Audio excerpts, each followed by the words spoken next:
So everyone, thank you for coming today, Microsoft Elevate. We're happy to have you all here. My name is Steve Gemmel. I'm the global lead representing or supporting the UN, IFIs, and the Red Crescent movement. I work for Microsoft Elevate. We are sort of at this nexus. It's a great place to be at Microsoft. And it's in a place between education, not-for-profit, and IGO, and workplace systems. And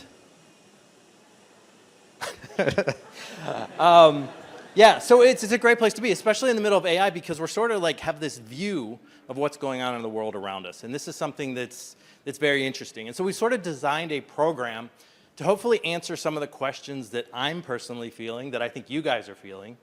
And so we have two, let's go ahead and move to the agenda slide here.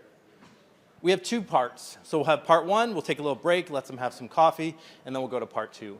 Part one is looking at your workforce organization. And for me, this question is, oh my gosh, AI, what is it doing to my job personally? I think everybody's asking that question, like, the way I worked 3 months ago is completely different than the way that I work today. What does that mean for my role, what do I need to do today to stay relevant?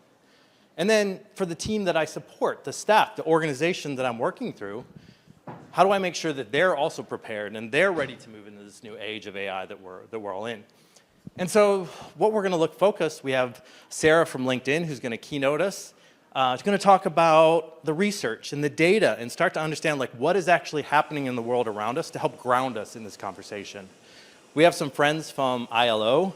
We have friends from IADB. We have friends from EY, all coming to have a conversation about like where they're seeing it, whether it's from the CIO perspective, whether it's from a consulting organization, from the Big Four, and just to get an understanding of how these workforces are changing and what you guys should be doing and thinking about as we go into the future. And we'll wrap up part one with a demonstration of how people are actually working today, which is kind of scary because I wasn't working the way that we are while working 3 months ago. And so we'll wrap that up with then looking at our Workforce Trends Index, and Tiffany, our VP from Power Platform, is going to have a conversation about what we're seeing in the research Microsoft has done. We'll take that break, and then we're going to go ahead and pivot into innovation. And this is something in all of the hoopla of AI, in all of the World Cup matches that are going on right now, I almost missed it. I almost missed that there's this transformative thing happening around innovation that has turned the economics on its head. And I think that we're going to spend that next hour and 15 minutes, again, speaking with the organizations and the people that are actually in the middle of this transformation. And then again, we're going to have our friends Jib, Tesh, and Andrea talking through the power of what you can do today. Ending with a conversation with our friends from USG and OCHA and Project Software, as they actually did something in 5 weeks that is extremely transformative in allowing us to actually unlock billions of dollars to come into the UN humanitarian sector. And so this is going to be our session today. And so just to get us started, I'm going to ask Sarah to come on up.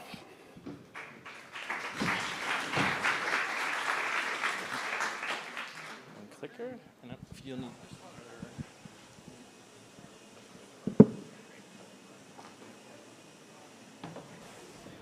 All right, everyone hear me? Okay. It seems like I'm going to be loud enough.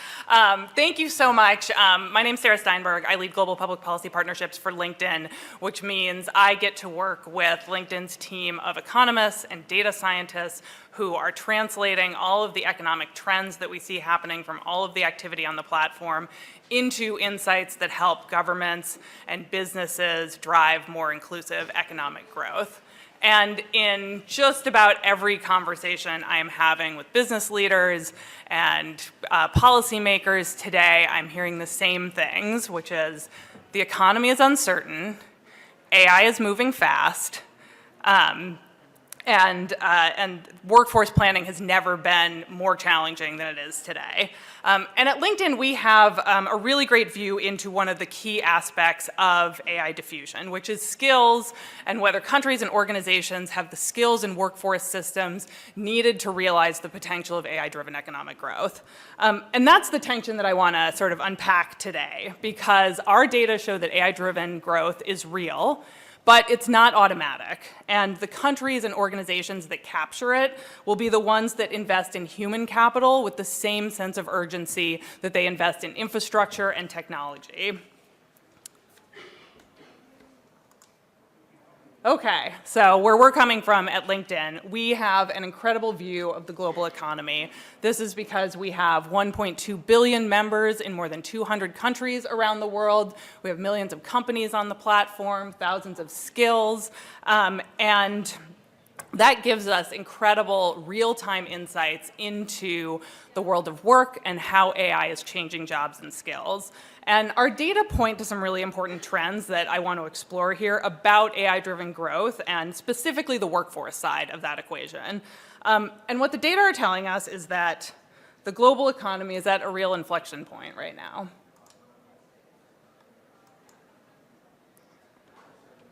So here we see the first signal that we see in the data is that the global labor market shows low hiring momentum. So as you can see, there are pockets of growth, India, parts of the Middle East, sectors like healthcare and education, but overall hiring, especially in advanced economies, remains well below pre-pandemic levels. So we're not in an economy where growth is sort of broadly accelerating. So for leaders, this matters because AI is arriving in a labor market that frankly already feels pretty strained. Countries are looking for growth. Organizations are being asked to do more with less. And leaders are navigating this with a lot less certainty than they would prefer to have. So the stakes here are real. What do we need to do to ensure that AI can unlock productivity and growth at a moment when both are so needed? And you can see this pressure even more clearly from the job seeker side. Globally, job seekers now outpace job openings more than at any time during since the pandemic recession. It is a tough market out there for job seekers. And I think it's understandable that that is driving a lot of anxiety around AI's impact on jobs and specifically whether AI is destroying jobs. And I'll speak to that a little bit more later, but I want to acknowledge that because the reality is this is just a really tough environment for job seekers.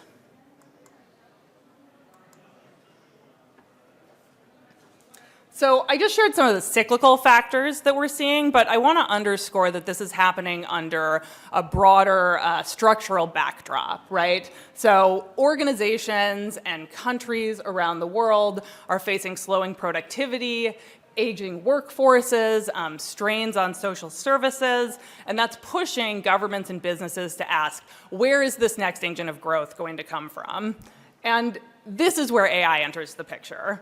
Right? If AI is adopted widely and responsibly, it has the potential to increase productivity, create jobs, and drive economic growth at a moment when countries and organizations badly need it.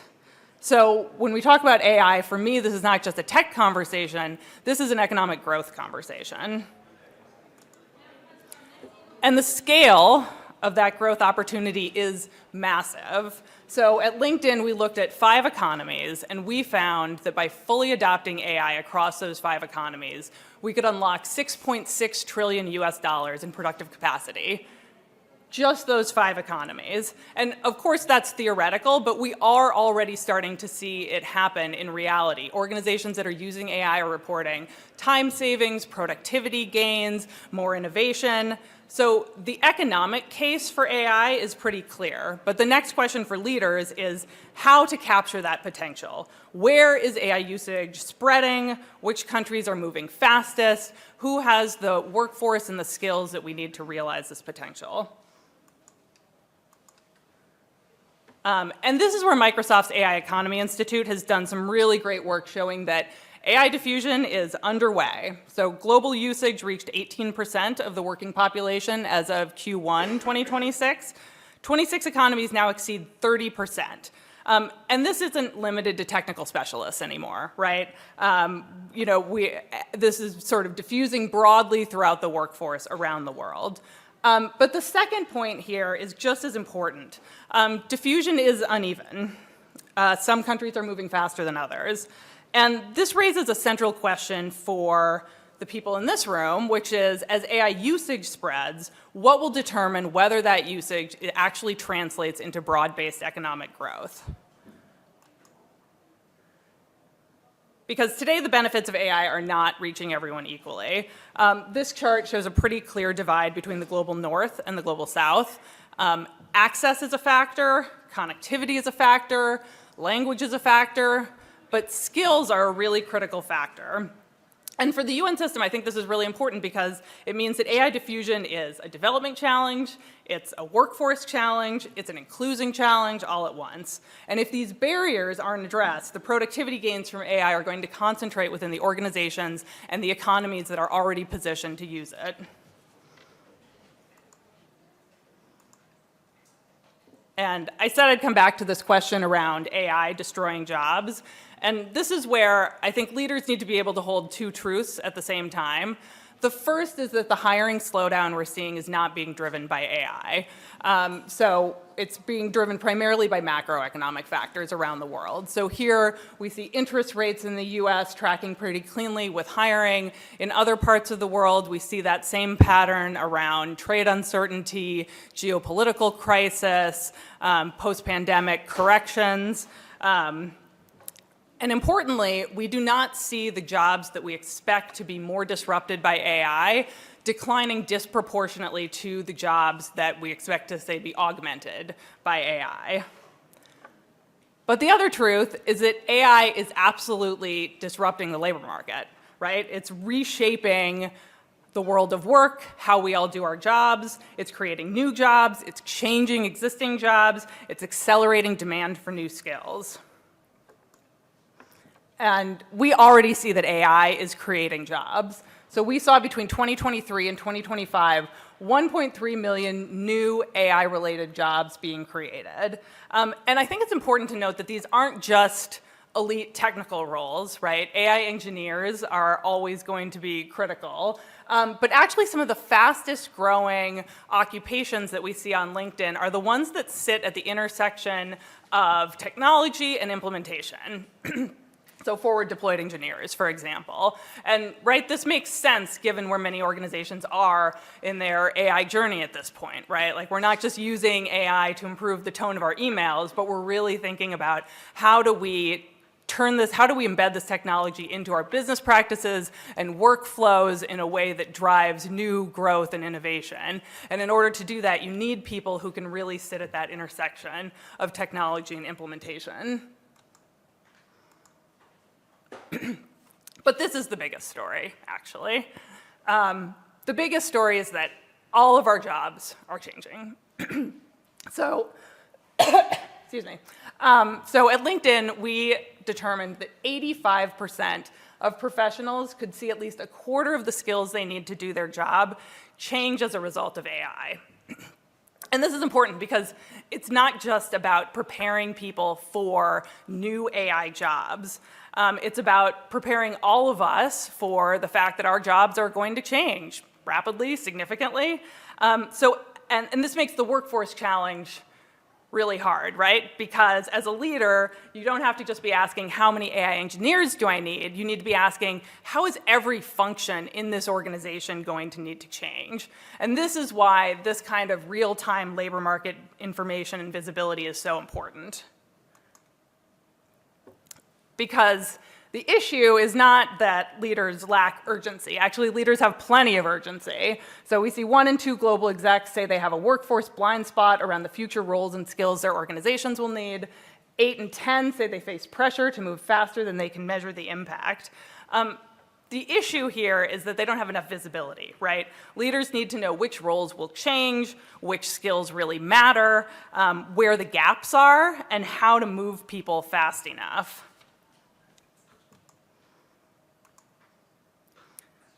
So we've already established that the skills within jobs are changing. But look here at the fastest growing in-demand skills on LinkedIn. Okay, number 1, AI literacy. No one will be shocked by that. 70% increase in demand year over year. But look at these other skills. Conflict mitigation, adaptability, process optimization, innovative thinking. Right? These are not technical skills. These are the uniquely human skills that we bring to our jobs. And if you think about a world in which, AI is going to be able to do more of the rote tasks, it makes sense, right? That almost increases the importance of those uniquely human skills that we bring. And what I think is really interesting here is that a lot of these human skills are also actually the skills that help people use AI more effectively, right? To ask better questions, to provide context and judgment, to translate AI outputs into real-world outcomes. So the workforce challenge we're facing is dual. We need more AI technical talent and literacy talent, but we also need those uniquely human skills. It's not either or. But over and over, we see that human capital is the bottleneck. Even in countries that are doing relatively better on access and connectivity, that have the language advantage, we see that workforce remains a factor that is holding them back from adopting AI. So 60% of US business leaders say that a lack of AI literacy skills and AI technical skills in their workforce is holding them back from fully adopting AI within their organization. And in the EU, we see something similar, with Europe falling short of its digital skills targets. So everywhere, the constraint is workforce readiness. And I think what that means is that skills are not a downstream issue, right? Skills are not something we can sort out once we've determined the tech strategy. If countries and organizations want AI-driven growth, they need AI-ready workforces.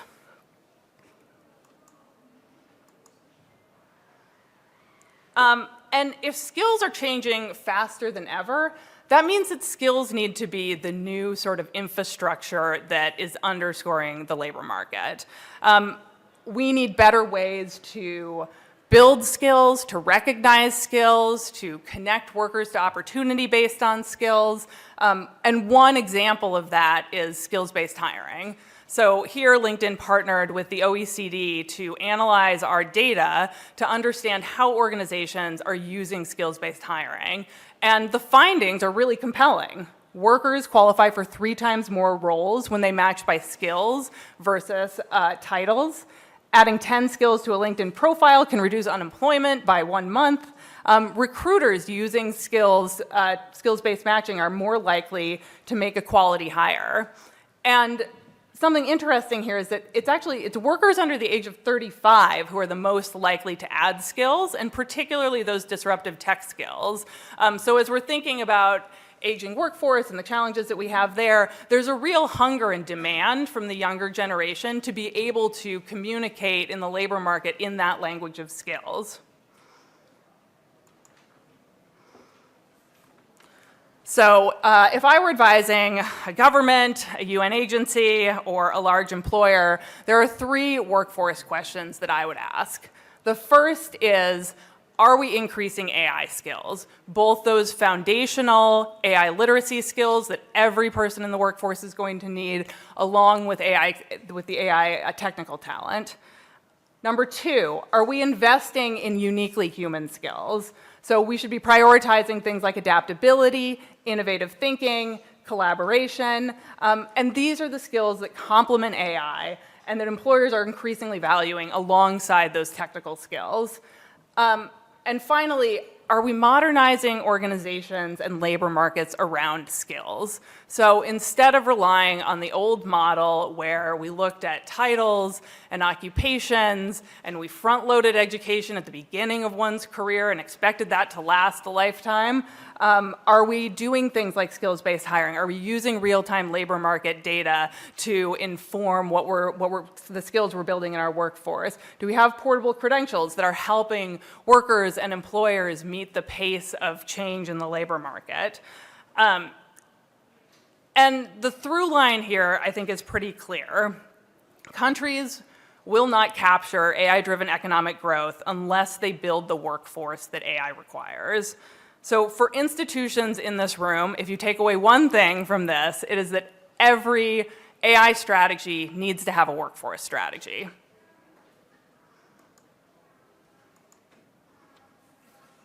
So to sum it up, at LinkedIn, our data show AI-driven growth is real, AI diffusion is accelerating, and the opportunity now is to ensure that expanding AI usage actually translates into broad-based economic growth.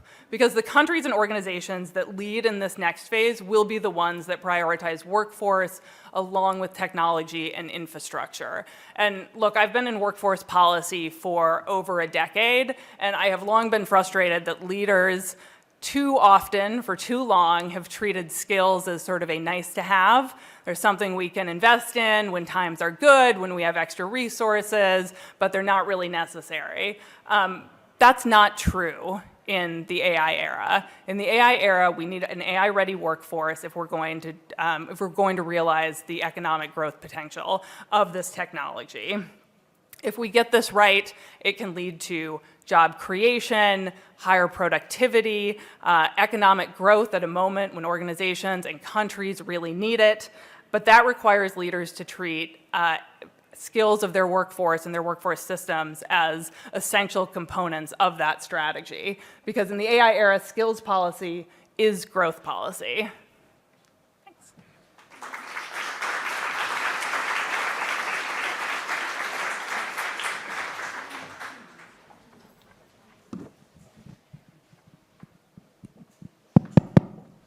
Hello guys, good afternoon.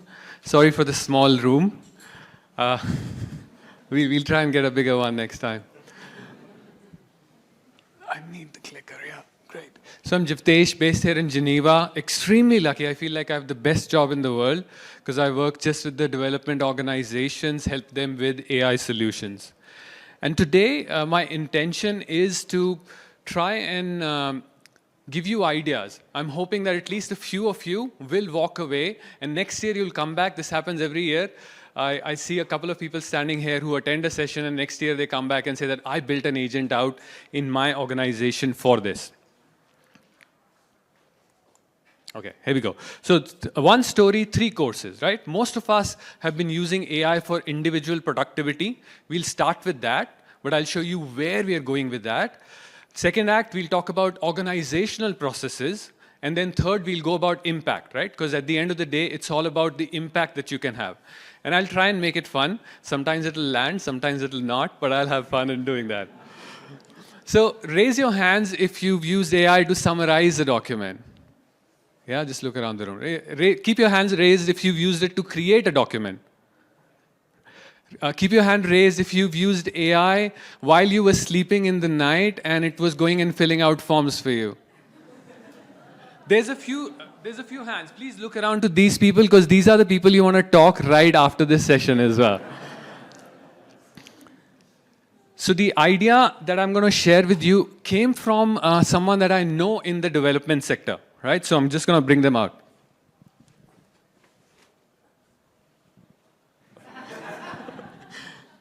So this person told me that, hey, I cannot get on the stage with you to discuss this because I'm not sure if this is fully authorized right now. But what they did was they had this Excel sheet where they had the list of their programs, the activities that were happening, the funding gap as well. And then every night they had to go back and find out forms for new donation opportunities that showed up. And this used to take a long amount of time, and there are these smart people with these cool hats now who are figuring out the solution for this, right? So what does that solution look like? I'm showing here Microsoft Scout. Have you heard of OpenClaw by any chance, anyone? Right, so Microsoft Scout is OpenClaw for the enterprise with the guardrails put in place, right? So right now I'm showing you a routine that I've built out that goes ahead and runs every single night. It looks for funding opportunities that are linked to this Excel sheet, which has all my programs. It finds those funding opportunities, and right now you see, I actually had to ask it to slow down because it was doing it so quickly for 50 different forms. So you'll see that now it'll do it slightly. I told it to add a pause so you could see it. What is it doing?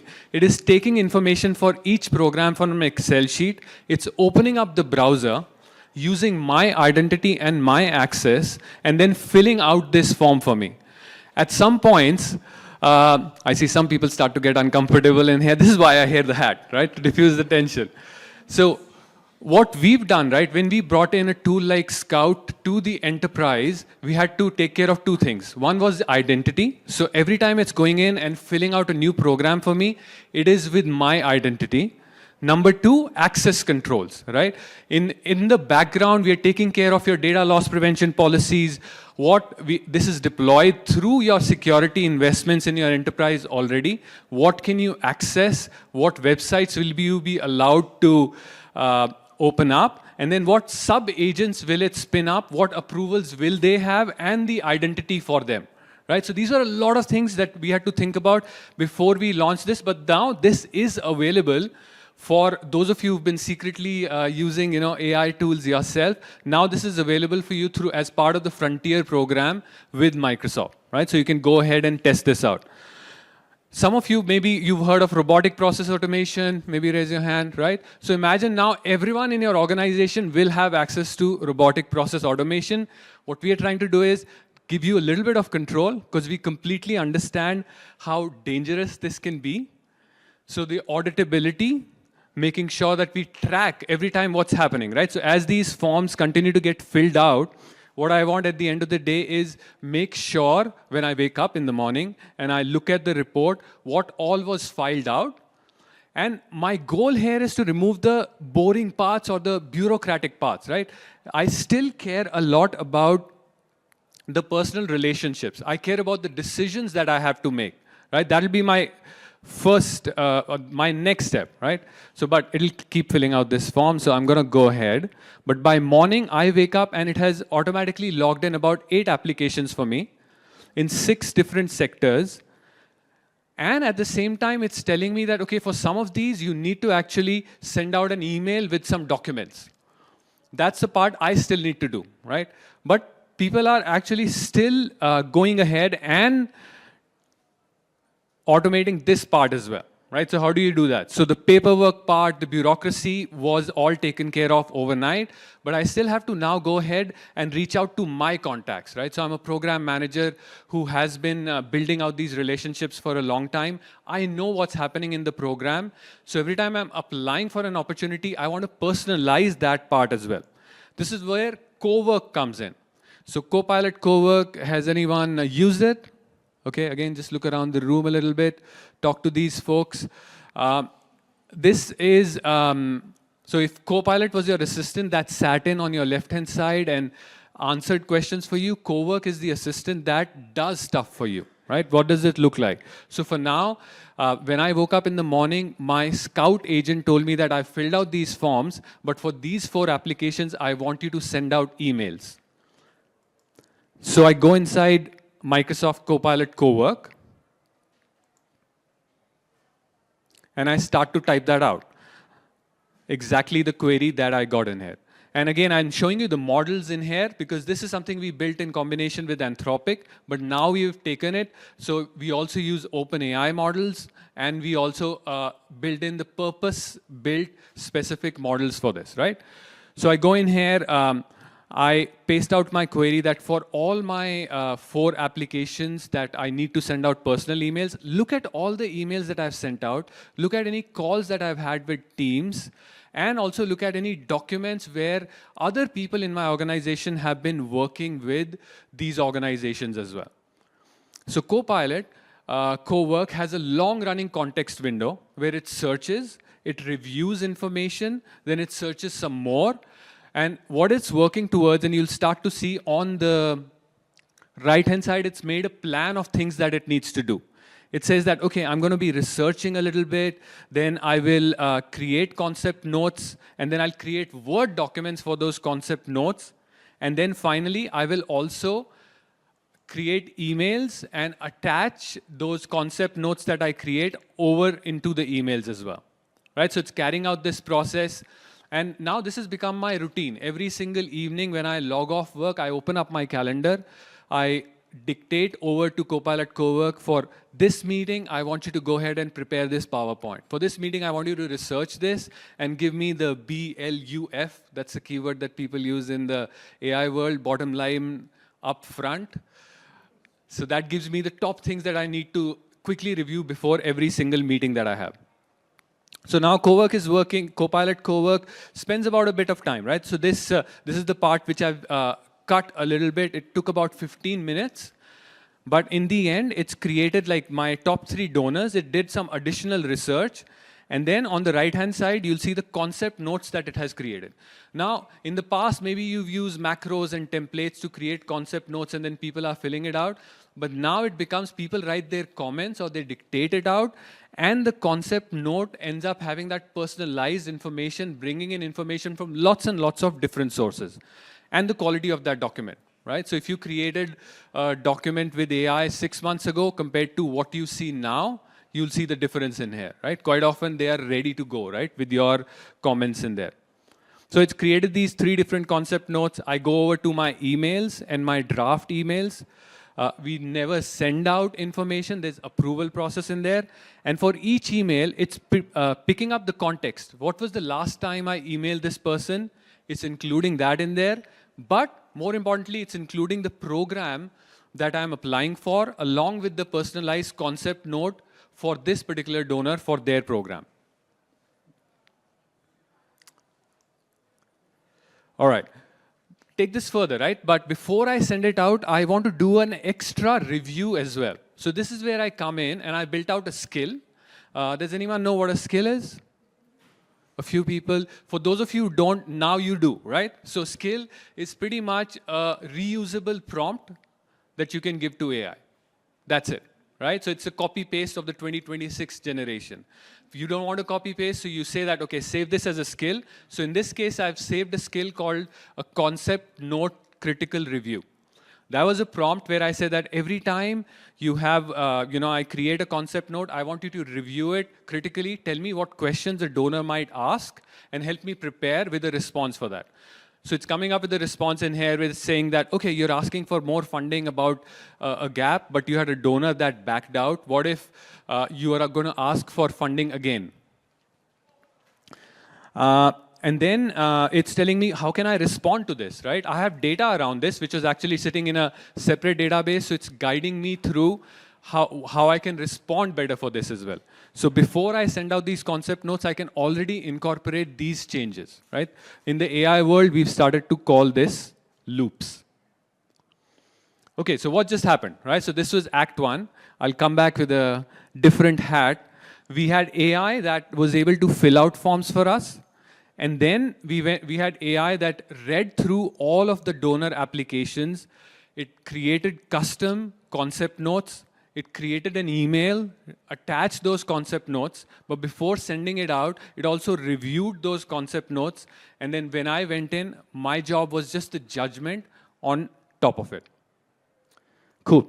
I'll be back soon.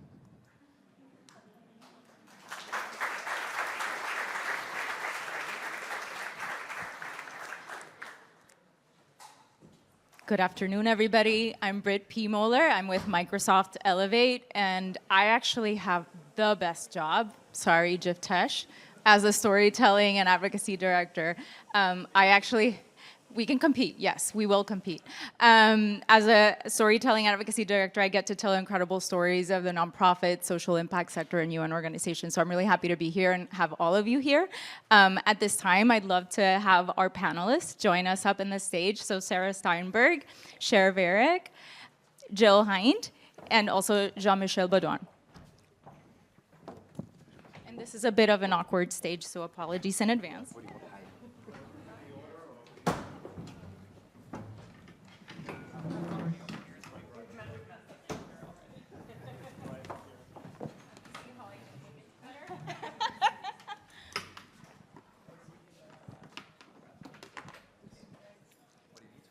So we're going to share one microphone, so I'll make sure to pass one down.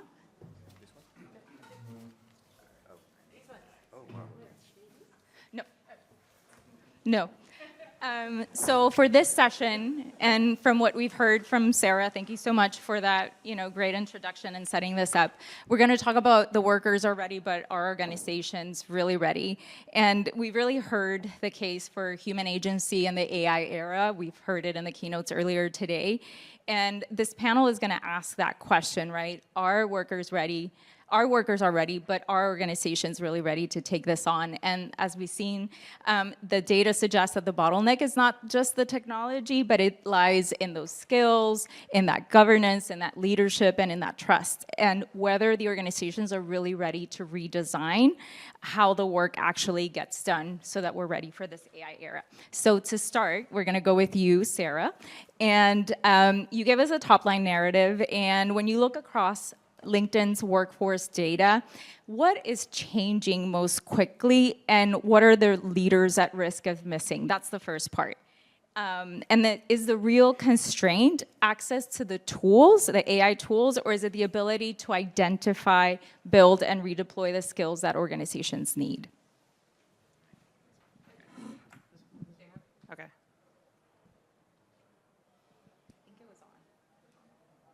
Can you hear me? No. Is it working? Okay. Yeah, thank you. So yeah. I mean, the biggest blind spots are on the AI technical literacy and the human skills as well. So those are the things that I think leaders are at risk of missing in order to benefit from this. And in terms of your question around if the workforce is ready, absolutely. Maybe not in terms of the skills, but in terms of usage, 100%. So 2 years ago, we found that 80% of professionals were already using AI. This is way before most organizations had an AI policy or had rolled out real AI tools within their organizations, but people were sort of bringing their own AI to work. Problematic in many ways, but absolutely, but professionals are using this technology, and I think the challenge here comes back to where we see that growing demand at the sort of intersection of the technical and the implementation, because as we're moving to get more productivity, get deeper use out of these tools, get them to actually redo how we do functions, how our business practices and our processes. It's not just enough to have the technical expertise, we need to be able to translate that into actual workflows. And that, I think, is where the next challenge is going to be. Thank you, Sarah, and I think you've given us a lot of data. Cher, I'd love to come to you next. From the ILO perspective, what do you think the leaders really need right now, or the workers really need from their leaders, sorry, as AI is changing, how we do our tasks, how our roles, expectations. What would you say to that? And also, as the organizations are redesigning around AI, what does decent work look like? And I'll pause there. Well, thanks a lot. I think Sarah's keynote and comments have really shaped the discussion well, and I agree with a lot that's been said. But I want to focus on a different angle about readiness, and it's really about, and we hear a lot about it, also in this event and in different fora, is about humans in the loop, workers, a human-centered approach, etc. And I really want to stress what that actually means in this context, because I think it's not just a headline or a byline that we throw out, but it's really about, ensuring that, and this applies not just in organizations, but also, at a policy level, but it's about ensuring that leaders adopt AI in a transparent process with workers at every stage.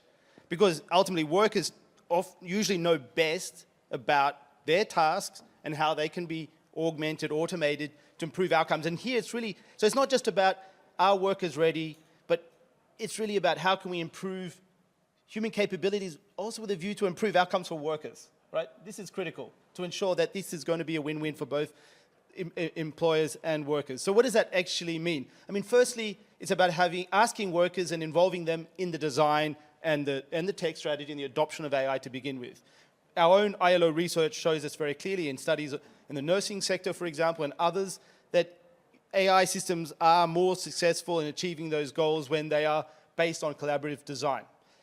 And of course, fully agree on the issues around skilling, skilling and upskilling depending on their roles, from AI literacy to specialized skills. And of course, this issue about that broader bundle of skills with human skills is exactly what we find in our research, which came out in a flagship report in May. So this is, very much online there. But obviously, so what comes back to the worker? It's also about their career development. It's about strategies that see workers profiting from those investments in AI that are, driving productivity gains. And ultimately, as I mentioned before, what then changes for their job quality and working conditions? Critical issues, how to reduce worker burnout, how to address occupational safety and health with the adoption of AI, which there are use cases already on that and examples. But, and then it's about the implementation. This is not a one-shot exercise. Also, obviously with technology evolving so fast, is it actually improving productivity? What is it doing to work intensity, stress, and workers' well-being? Are workers using the technology? Because we know this is not always going as smoothly within organizational context, depending on the processes that are being followed. And of course, then there's the issues around the governance within the workplace and policies that, that can be, which provide guardrails, et cetera. So this is not a one-shot exercise. It's about workers in the design, implementation, and governance. We need transparency, we need skills, but we also need opportunities to give workers the voice and agency to find common solutions. Sharon, can I follow up on that? Are there any red flags that leaders should be watching out for when the transformation starts moving so fast that you might perhaps be leaving out some inclusion, trust, or your own workers' voice? Yeah, and of course the challenge is because things are moving so fast. So it's not something, you're spending, months and years looking at the same thing. But I would just, reiterate what I said in terms of those red flags. I mean, firstly, a red flag would be no transparency and consultation with workers, right? I mean, this should be a fundamental step in an organization, also at a sectoral level, also at a national level. ILO works very hard with governments, member states, trade unions, employee organizations to promote exactly that. So this is a very important, fundamental approach to what we call decent work. I mean, secondly, strategies, they can't just be about automation. Yes, I mean, it depends on the sector and the use case and the business process. Obviously, automation may be the goal, but, to what extent is it focusing on augmentation of workers? And then obviously the issue about skilling. It's not about, which workers are benefiting from those opportunities. How do we ensure inclusion, women, youth, certain groups that have not benefited? And then ultimately, a red flag would be, no guardrails on the use. And how to build that is, of course, one of the biggest challenges we have today, but how to build certain guardrails to try to address bias, discrimination, etc. I think we hear a lot about the benefits, so I really appreciate you bringing those very specific red flags that everyone here could probably learn from and consider into their work. I think we're going to go to Jean-Michel now. At IADB, you have an incredible story. You've really led... I seem to think so. Okay. You're at the end of the day trying to double your portfolio with the same amount of headcount. And one can ask, how is that even possible? But you are using AI to drive that step change in the productivity. And I'd love to hear just a little bit more about how you're approaching it. Okay, so good afternoon, everybody. Thank you. Thank you for Microsoft to invite us. I'm going to stop negotiating too much the license cost because you have a very small room, only 2 mics, so the situation in Microsoft is very, very difficult. So I'm going to stop putting pressure on you, Stephen. No, so thank you very much. So so you're right. At the IDB, we have a strategy. We have a business plan that is basically asking us to double our lending capacity in the coming years, double the operations. On the private sector side, we have a capital increase of 3.5 billion, so a lot of additional operation. So all of this is very, very good, very positive. The only thing is we have to do that with more or less the same resources. Okay, so it's not about doing more with less, as you mentioned, Sarah, but it's doing more with the same, which is already very difficult. So that's where we are. So how are we doing this? We're trying to do 3 things. One that is actually not related to AI, which is, okay, let's try to simplify your processes. I mean, if you want to reduce the time of doing something or the cost of doing something, you have to simplify your processes. So that's what we're trying to do. Second thing is we're trying to boost the individual productivity and efficiency by using AI every day. So we have a everyday AI, so we're using Copilot every day to boost the productivity of the employees. And the last thing is we're looking at basically agentic, so AI-driven process. So it's no longer about boosting the individual performance of the staff, but it's about boosting the performance of the organizations by putting AI inside the processes. So on everyday AI, I think we passed a milestone recently. I mean, we've been working with Microsoft for many years on this. Now we can see that people are really adopting the tool. I mean, they are not using the tool like GIFTech, you know, so that's not a... Well, actually, some of our people are doing some crazy stuff. I mean, not as crazy as you are, but we can see that people are adopting the tool. They are using it, and the reason is because it's fantastic. I mean, it makes your job a lot easier. So that's when they start using the tool, they do not stop using the tool. We still have some challenges on that, on everyday AI, obviously. It's not that easy. I mean, first we have to make sure that the entire staff are using the tool the way that GIFTech is using the tool. So we have to do that. Obviously, we still have some discussions about, you know, the tools itself. You know, are we using Copilot? We should be using ChatGPT, Cloud, whatever. You know, at the end of the day, that's what it is. And we're also starting to think about the cost as well. I think that's very important. There's a cost of doing things, of using AI. So we have to be careful with this. We cannot pile up resources and AI on top of that. So that's one of the things we're looking. On process simplification, it's always been difficult. Actually, AI is not making our life easier because there's a lot of people that think that, you know, we can keep our processes very complex because now we have AI. So, you know, AI is going to hide the entire complexity. We have to move away from that.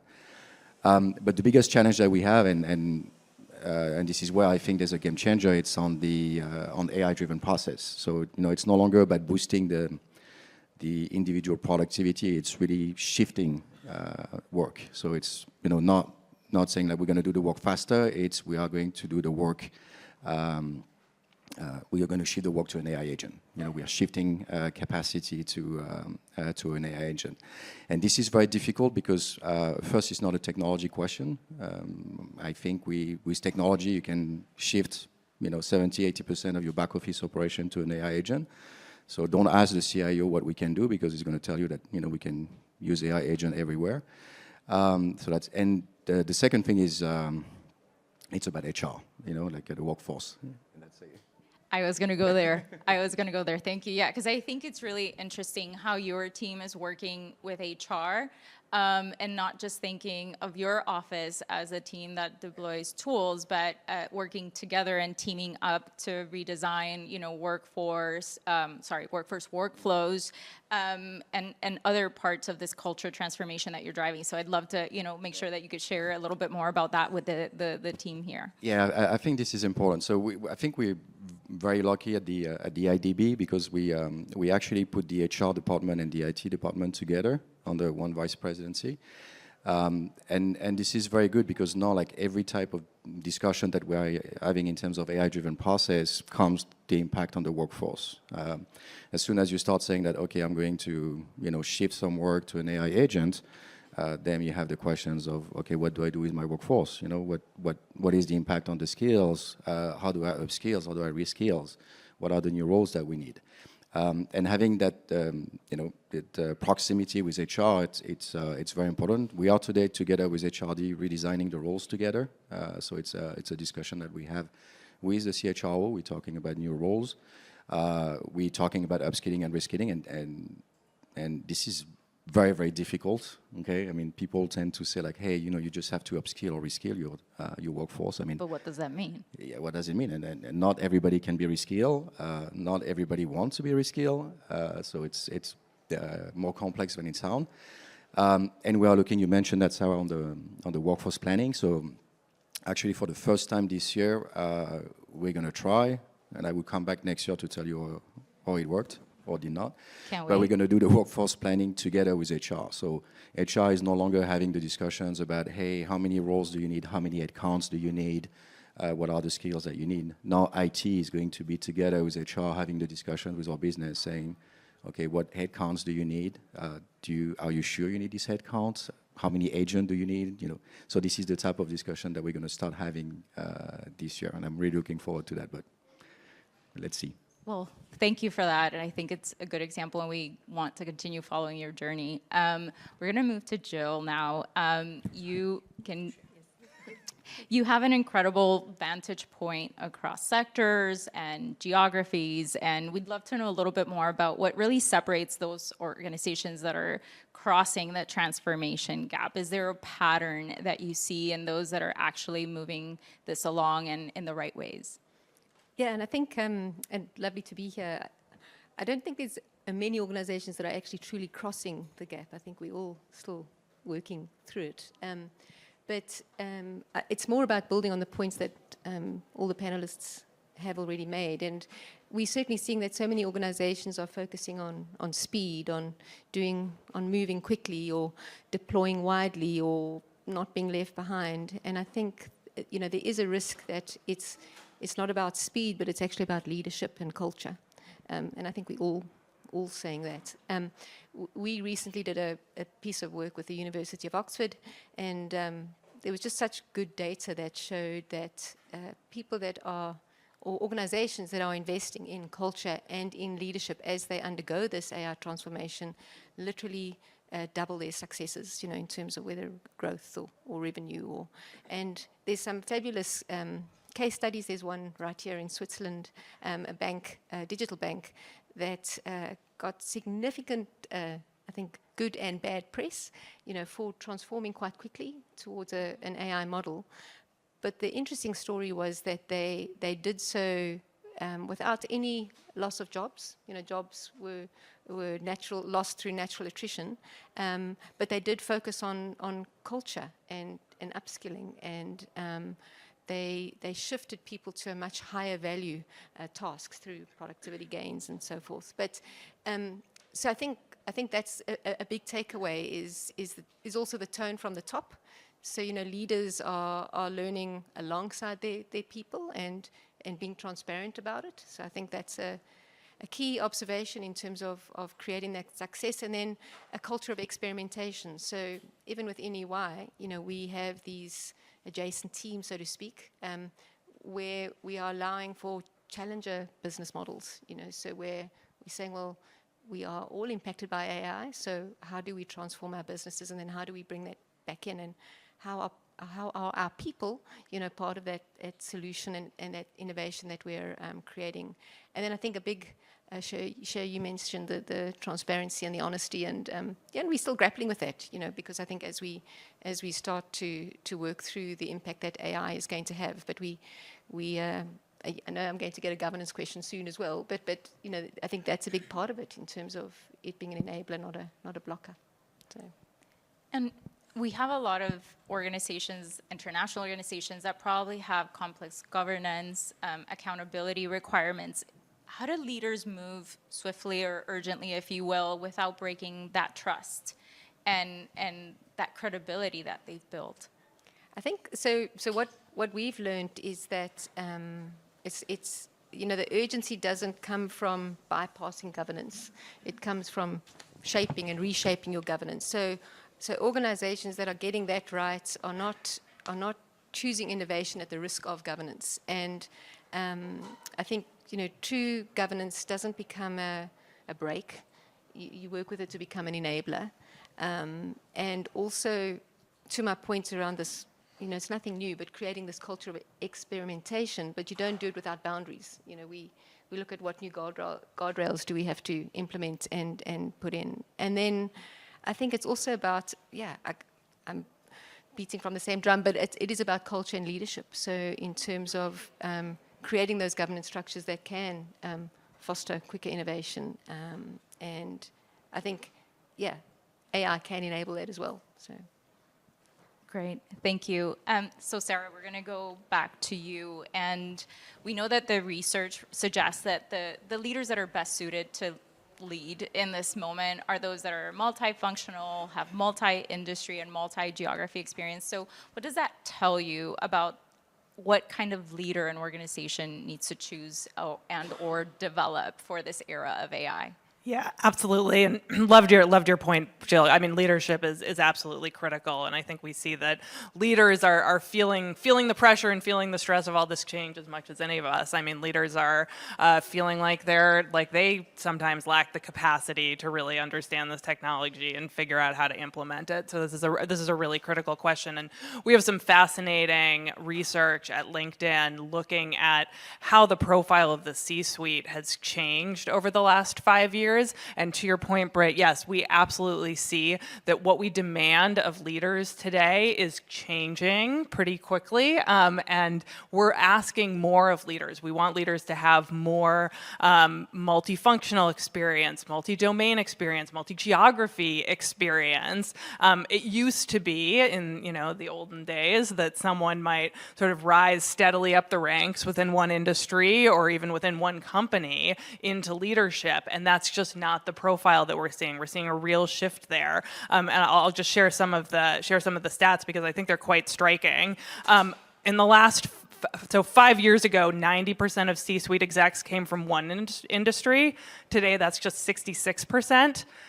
The share who have worked in one job function has decreased from 90% 5 years ago to 60% today.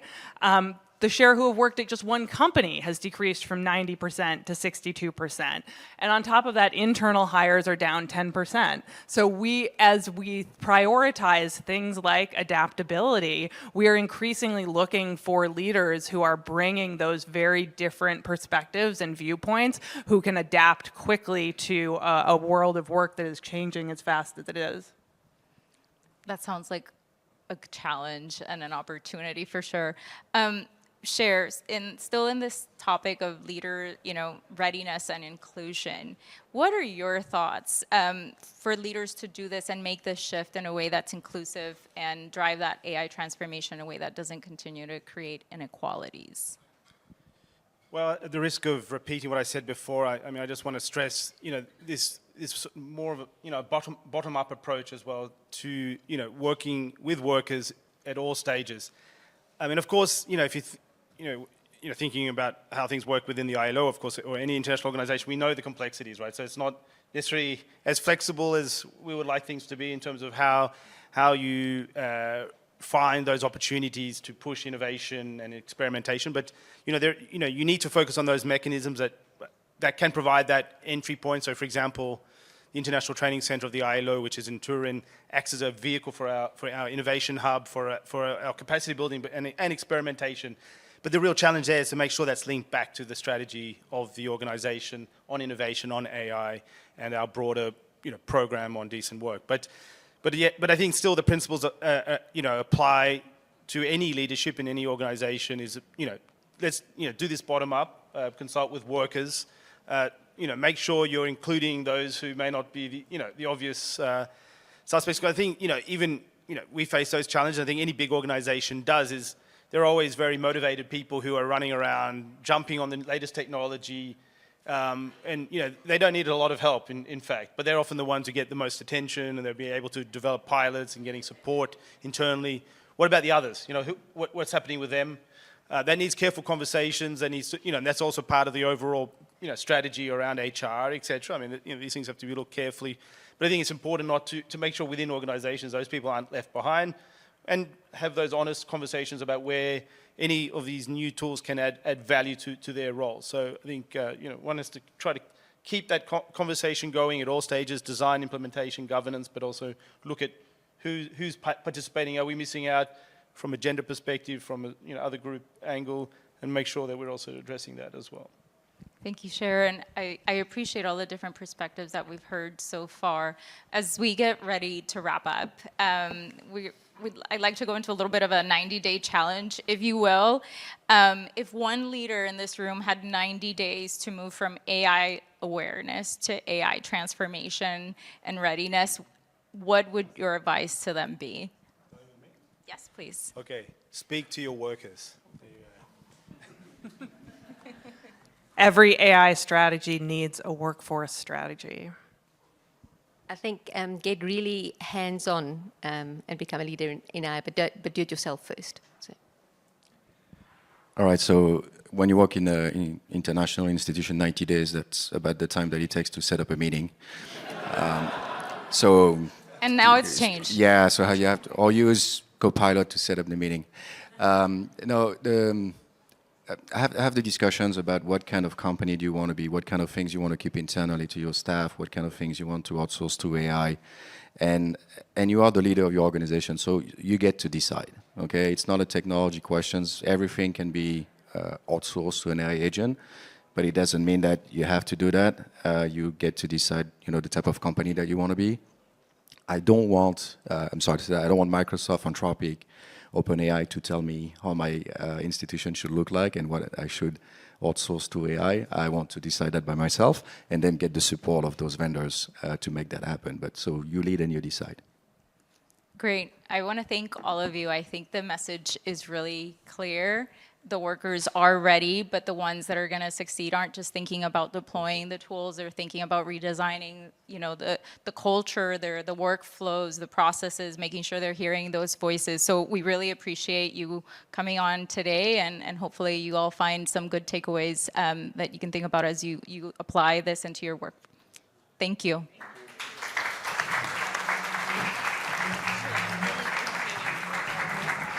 And I would say joining us now is Tiffany Tracy. She's Microsoft VP for Power Platform. Really excited to have you here. Thank you. All right. Well, thank you very much. And there couldn't have been a better lead into this discussion than the panel we just heard. So let me let them finish real quick. Awesome. So my name is Tiffany Tracy, and I'm the VP of Power Platform, and very honored and excited to be here today. The goal of this session is to talk a little bit about some of the things the panel was talking about in terms of how the organization needs to evolve. So we all know that the opportunity for human potential in the future is greater than it's ever been. But as you heard from the talks earlier today, the reallocation of how that value will happen with AI is changing.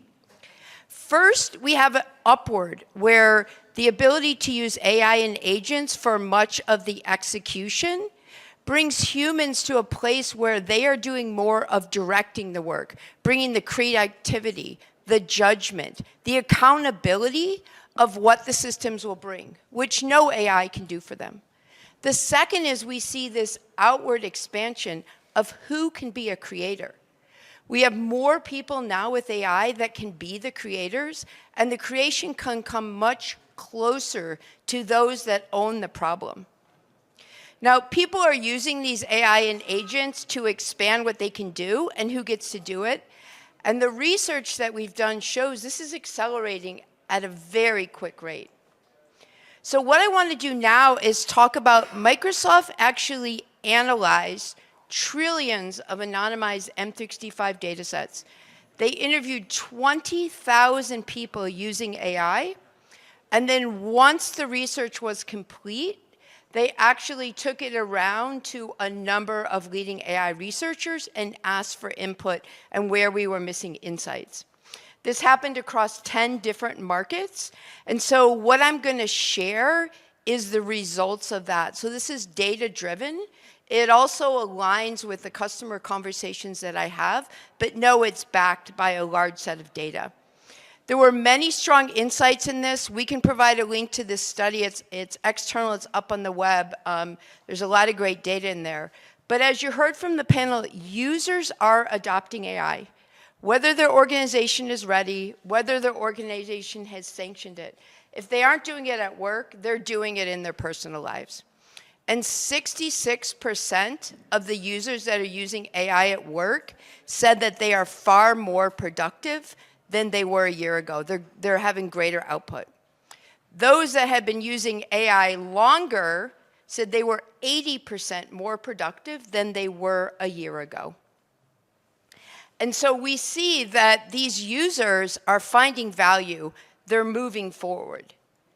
The second thing that we heard in this study, which I think is not quite as obvious, is that the most consequential change underway is not simply the adoption of the tools, and I think the panel touched on this.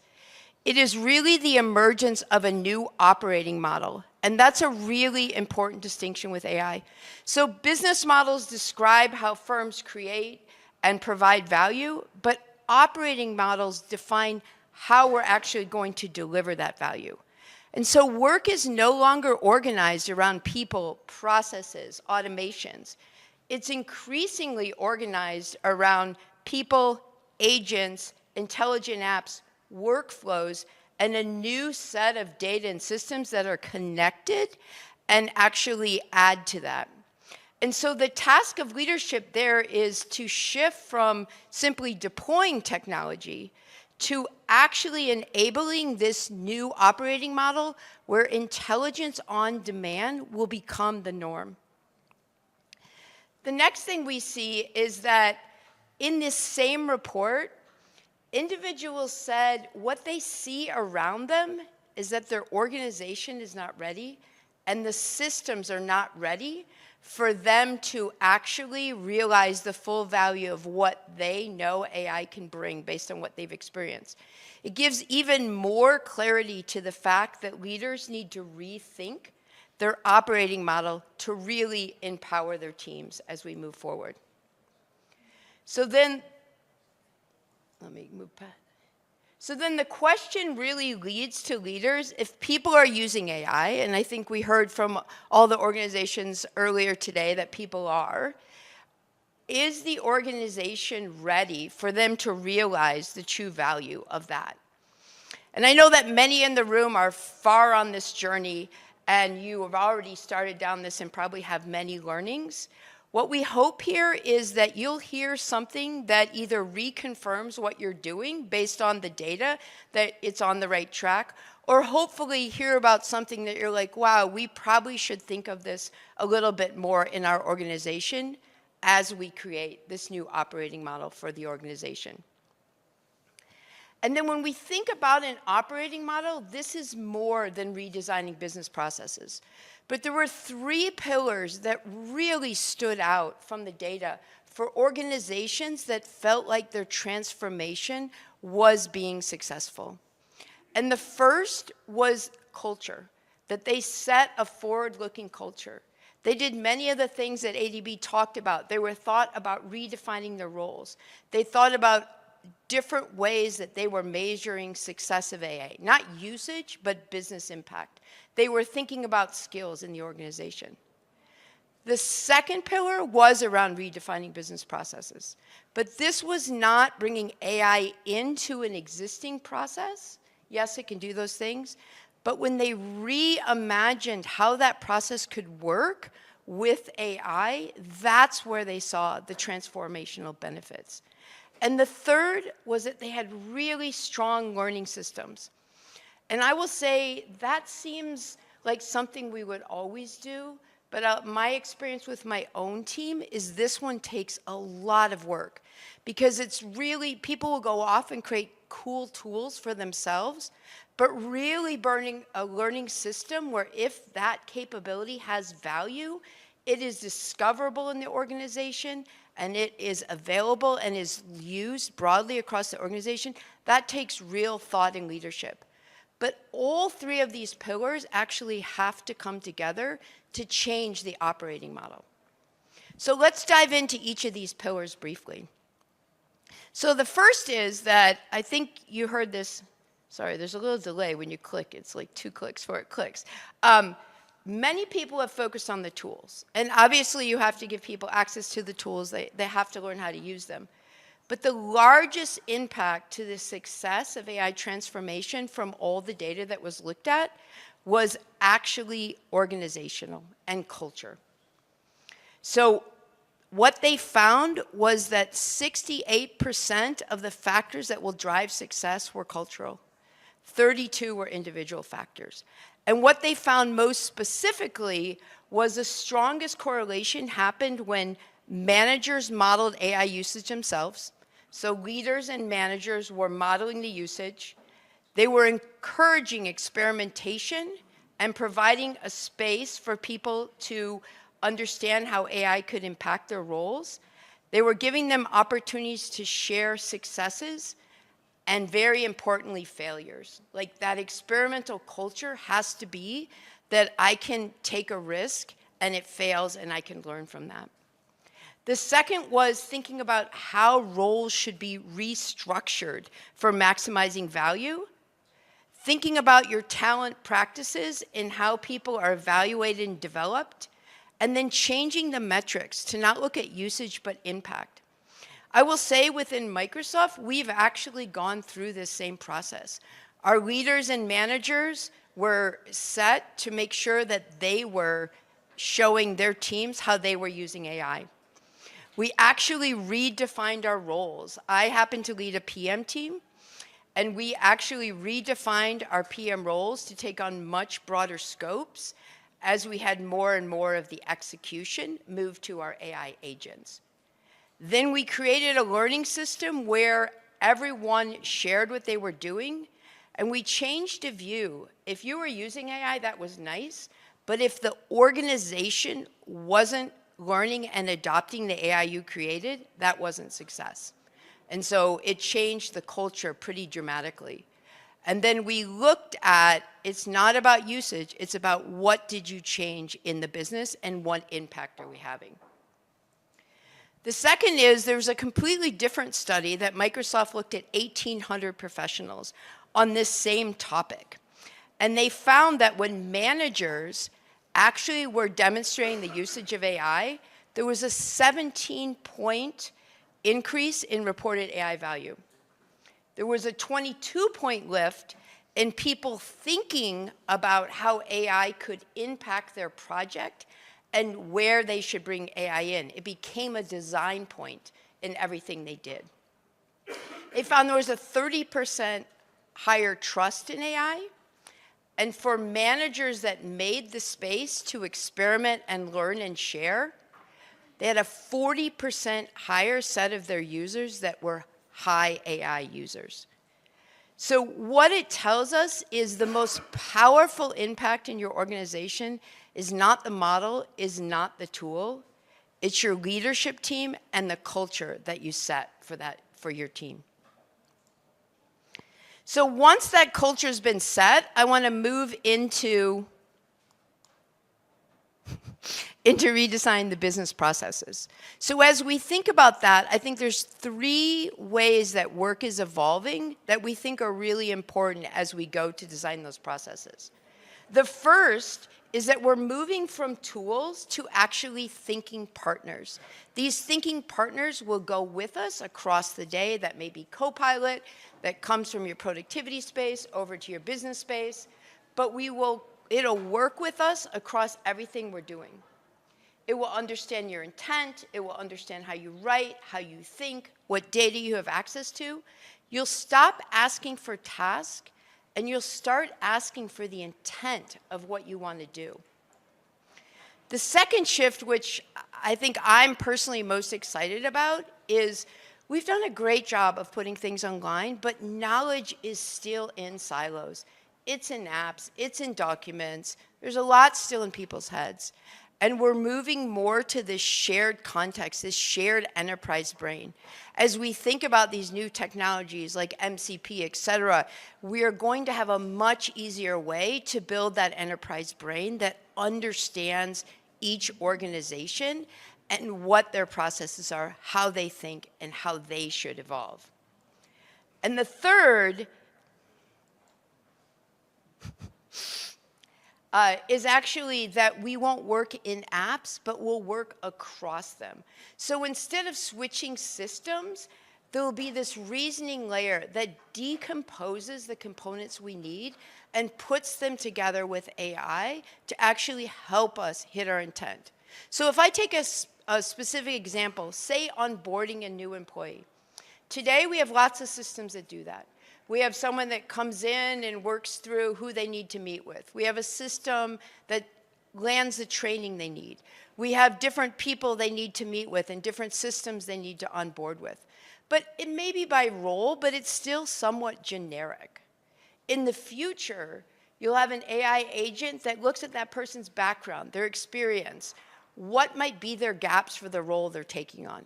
It will customize training for what they need to learn. It will also look at the training we've done for new hires over the last couple months and say, hey, this is an area that once they get into the role, we seem to have a gap. So let's adjust that. It will automatically schedule all the things they need to do and onboard them to the systems. It'll be very much my intent is to give a personalized onboarding to this employee, not the task that I need to go through. The other thing that we need to think about when we redesign these business processes, it's very easy to think about, can I make it twice as productive? Can I make it 3 times as productive? But we really need to stretch and say, can I make it 10 times more productive? Can I make every employee 10 times more productive? Can I make every business process 10 times more productive? And can I think of entirely different ways that I should be working that would set that? Because it sets the goal and the impact at a very different level. Double, you can tweak your process. 10 times, you really have to look at your process and think about how you could do that differently. The other piece that I think is really important to mention that I think is often not highlighted enough is that AI has the potential to make workplace the workplace for everyone, to boost inclusion and accessibility in our organizations. So again, this is a third study Microsoft did. This one happened to be specific to users. So every user in this study identified as having a disability. They used Copilot for a few months. What they found was 85% of those individuals said that they were far more productive at work. But the surprise statistic in this was 86% of them said they felt more included in their team and felt like they were adding more value back to their team. So as you redesign business processes and you can put creation much closer to the person who's experiencing the pain, we have the opportunity to bring those tools closer to individuals who are challenged by some of the systems we have today and let them adapt those to help us. I'll give a really quick example that I personally had recently. I have a friend that is losing their sight. And at this point, the accessibility features of most products still leave them in a very difficult place. They use a service where they send out the documents. That service adjusts them for their particular issues and sends them back. That takes time. We sat together on a Saturday and we built an AI skill that they now run themselves, and every document, every spreadsheet, every presentation, they can read. It takes about 3 to 4 minutes. And they are now empowered. They no longer are relying on a skill. It's a really simple example, but so powerful when we bring creation close to the individual who is feeling the pain and understands the problem, and we can solve it for them. And then once we thought about redesigning those processes, the learning system becomes incredibly important. And this is the one that I think feels most obvious, but I think it's actually one of the hardest to do. Probably culture is the hardest, but I think this one's second. Because it takes effort to set the process, to really encourage people to share, to encourage a way that things are discoverable and that people have the training to adopt them, but it becomes viral and it keeps going. I will say in my own team, this was something that we took a little bit for granted in the beginning. We were sharing a lot, people were building all kinds of creative things, but we needed to be more deliberate about how others were going to adopt them, how we made them discoverable, and how we made it something that the entire organization could leverage. So with that, I want to share an example from one of the customers we've been working with, and that is NASA. So NASA has worked really hard on building this culture where the creation comes very close to the individual in their organization. This is something they started on with Power Platform before AI came along, so they had a little bit of a head start there, but they have a very strong maker community where those that are close to the problem solve the problem. They run hackathons where the organization brings problems to the hackathons for these makers to solve. They also have looked at redefining processes. And this specific example that I'll talk about was a scientist who's not a developer, but had participated in some of the hackathons, was responsible for the 48 hours before the recent Artemis launch, which is the most recent launch that NASA had. They had 3 legacy systems that all kinds of different checklists happened in. He built a Power App that would run through all of that to solve the problem that he had in making sure everything was happening before those 48 hours. It was the person with the pain that now had the skills to solve the problem.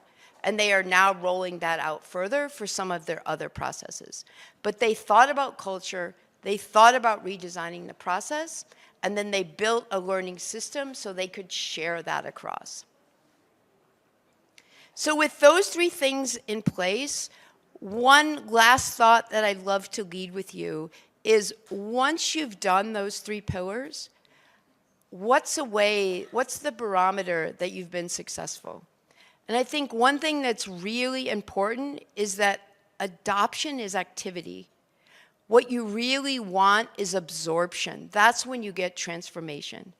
And you can look at each of these and say, did we start using AI? That's activity. But has it changed how we operate? Do we think about AI as we evolve the culture? Do we think about it every time we take on a new project and decide, what are humans doing? What could AI do for us? What should the process look like? That's when we know we don't have activity, but we have transformation. And so don't measure how much AI you use, but measure how has it changed your organization. So thank you.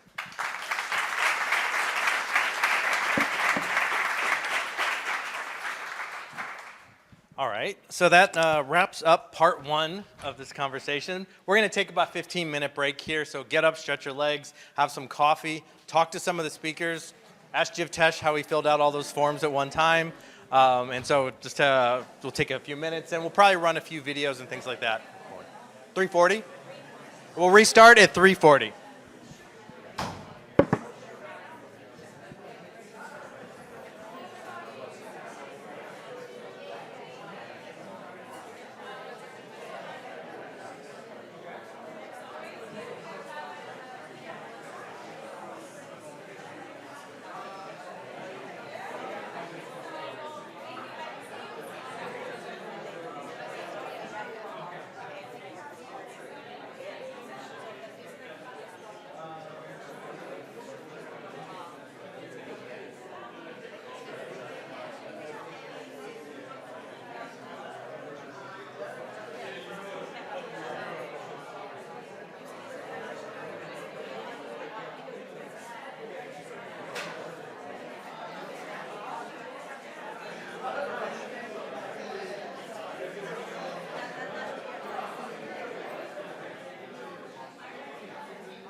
The Human Rights Data Exchange makes it easier than ever to access data, explore insights, and act on human rights issues through intelligent assistance, interactive visuals, and maps.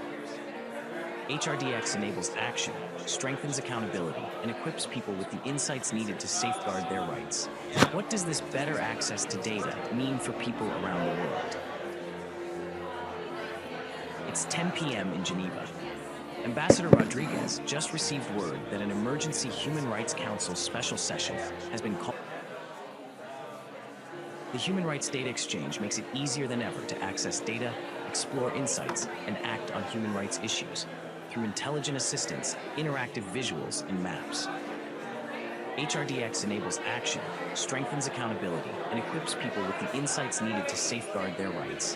What does this better access to data mean for people around the world? It's 10 p.m. in Geneva. Ambassador Rodriguez just received word that an emergency Human Rights Council special session has been called for tomorrow morning regarding escalating global attacks on human rights defenders in South Sudan. HRDX turns late-night crisis prep into instant evidence-based briefings, empowering diplomats and policymakers to act fast and protect defenders at risk. Anna is preparing a comparative briefing on Albania and Serbia for the UN Committee on Economic, Social, and Cultural Rights. Both countries are parties to the International Covenant, and she needs to assess their relative progress in fulfilling the right to an adequate standard of living. Anna receives a clear, evidence-based comparison that transforms development statistics into human rights compliance analysis, enabling her to provide targeted recommendations grounded in international legal obligations. Biko is a technologist looking for information about which human rights concerns to consider when developing a new AI product. With HRDX, governments, companies, and innovators can access an AI assistant that serves practical guidance, helping them build technology aligned with human rights standards. I'm Wanjiku. As Executive Director of Sotia Haki, I have witnessed the silent toll of armed conflict. Lives lost, families changed forever.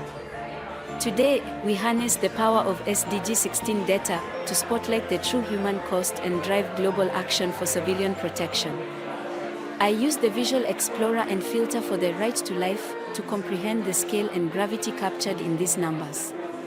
I select total conflict-related deaths and study this data guided by the human rights rationale. The trend is alarming, more lives lost each year. I look deeper at how many were women, how many were children. Driven to act, I reach out to partners using this evidence to build alliances and make the case to donors. Hello, I'm Daniel. As a member of the Global Alliance of National Human Rights Institutions, known as GANRI, I've spent years working to strengthen the global network of independent NHRIs. Today, I rely on SDG 16 data from the Human Rights Data Exchange to understand where progress is real and where the world is still falling short. Every insight brings me closer to the bigger picture, a world where every country has an independent national human rights institution capable of defending rights and holding power to account. Hi, I'm Maya. As a human rights activist working to advance the rights of persons with disabilities, I've sat with too many stories of exclusion that never make it into official reports. Today, I turn to HRDX data to make sure those voices are impossible to ignore. I search for indicators linked to equality and non-discrimination. With a few filters, I find exactly what I need. Data on self-reported discrimination in country X, including the experiences of persons with disabilities. Guided by the metadata and human rights framing, I examine the prevalence rates, compare them with global patterns, and identify where persons with disabilities face disproportionate barriers. Guidance is scaling to match the speed of innovation, ensuring the tools of tomorrow are designed to reduce risks and work for humanity.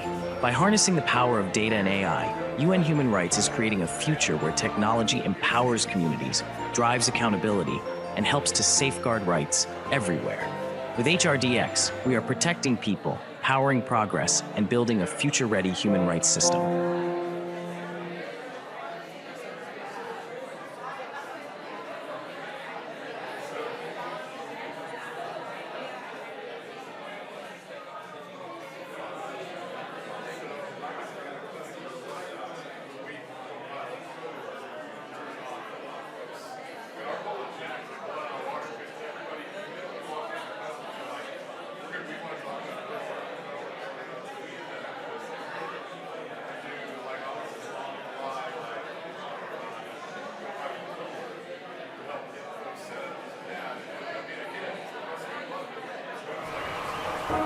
ALS doesn't wait. It takes your independence, your voice. So research can't wait either. Every delay costs someone something they won't get back.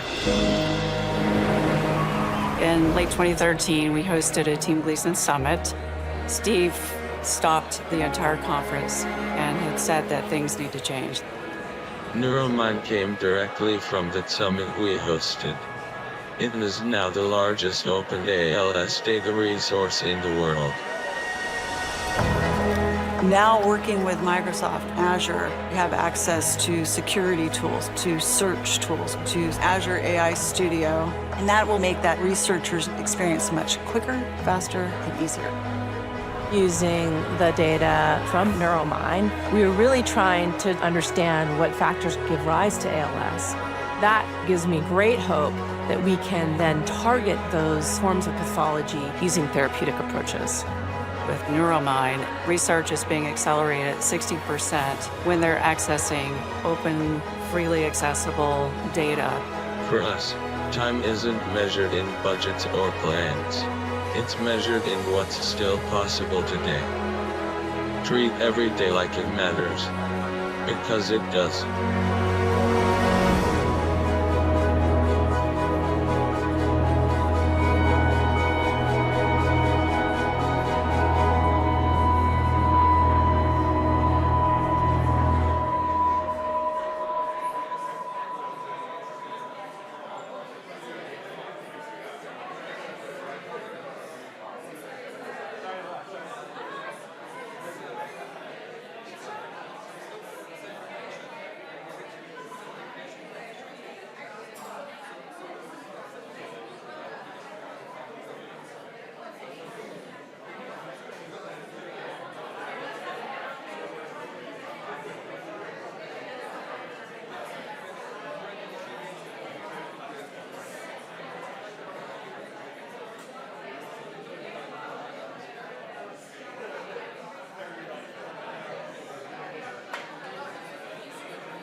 Colombia es un país con mucha diversidad, con una población muy grande, pero la realidad es que las condiciones de vida en que viven las familias y en nuestras comunidades no satisfacen las necesidades básicas. Yo creo que este trabajo no es un trabajo, es un plan de vida. Nuestro sueño es que nuestras niñas, niños y jóvenes tengan oportunidades y herramientas para romper el ciclo de la pobreza. I first started Children International as a sponsored participant when I was 7 years old. I worked here for 15 years now. I translate letters from the sponsors to the participants and everything related to special donations that they send to their children. We're working with over 200,000 kids through empowerment programs, education, health programs, with the ultimate goal of getting these kids out of poverty. We operate in 10 countries globally, and so you're looking at a wide variety of atmospheres or environments we operate in. So the challenges are, how do you bring technology to those places? Over the past few years, we've had a drastic change in how we leverage technology. We've simplified our systems by partnering with Microsoft. We made a move from an on-prem data center to Azure Cloud. Also, Dynamic CRM provides us the ability to look at the youth and families we work with from a customer perspective, allowing us to capture the information we need that helps map to the different programs we have. Copilot Studio agents have been a strategic enabler because we're able to scale without adding headcount. Our field offices are creating these micro solutions and automations within sometimes days or even hours. I had the chance to create an agent that is dedicated to translation. I also created an agent for content verification. In the past, we used to translate letters one by one. Now with Copilot, we have managed a way to translate them in bulk. If we used to spend maybe 8 hours doing one activity, and now with Copilot, we spend 1 hour, then the other 7 hours can be used more into the community and give them a more personalized treatment. They're being the change agents. They're the ones that are making the difference, creating that environment to be multipliers in their communities. Nos ha permitido generar unas eficiencias que al final esos mismos recursos que nos ahorramos los invertimos en más inversión en los niños, ¿verdad? En más talleres, en más facilitadores, en más horas. The opportunity that they have given me to grow personally, professionally, that's something that I'm very thankful for. Realmente hemos impactado muchas vidas y muchas más de las que nos imaginamos.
All right, if everyone can start to take their seats again, I appreciate that.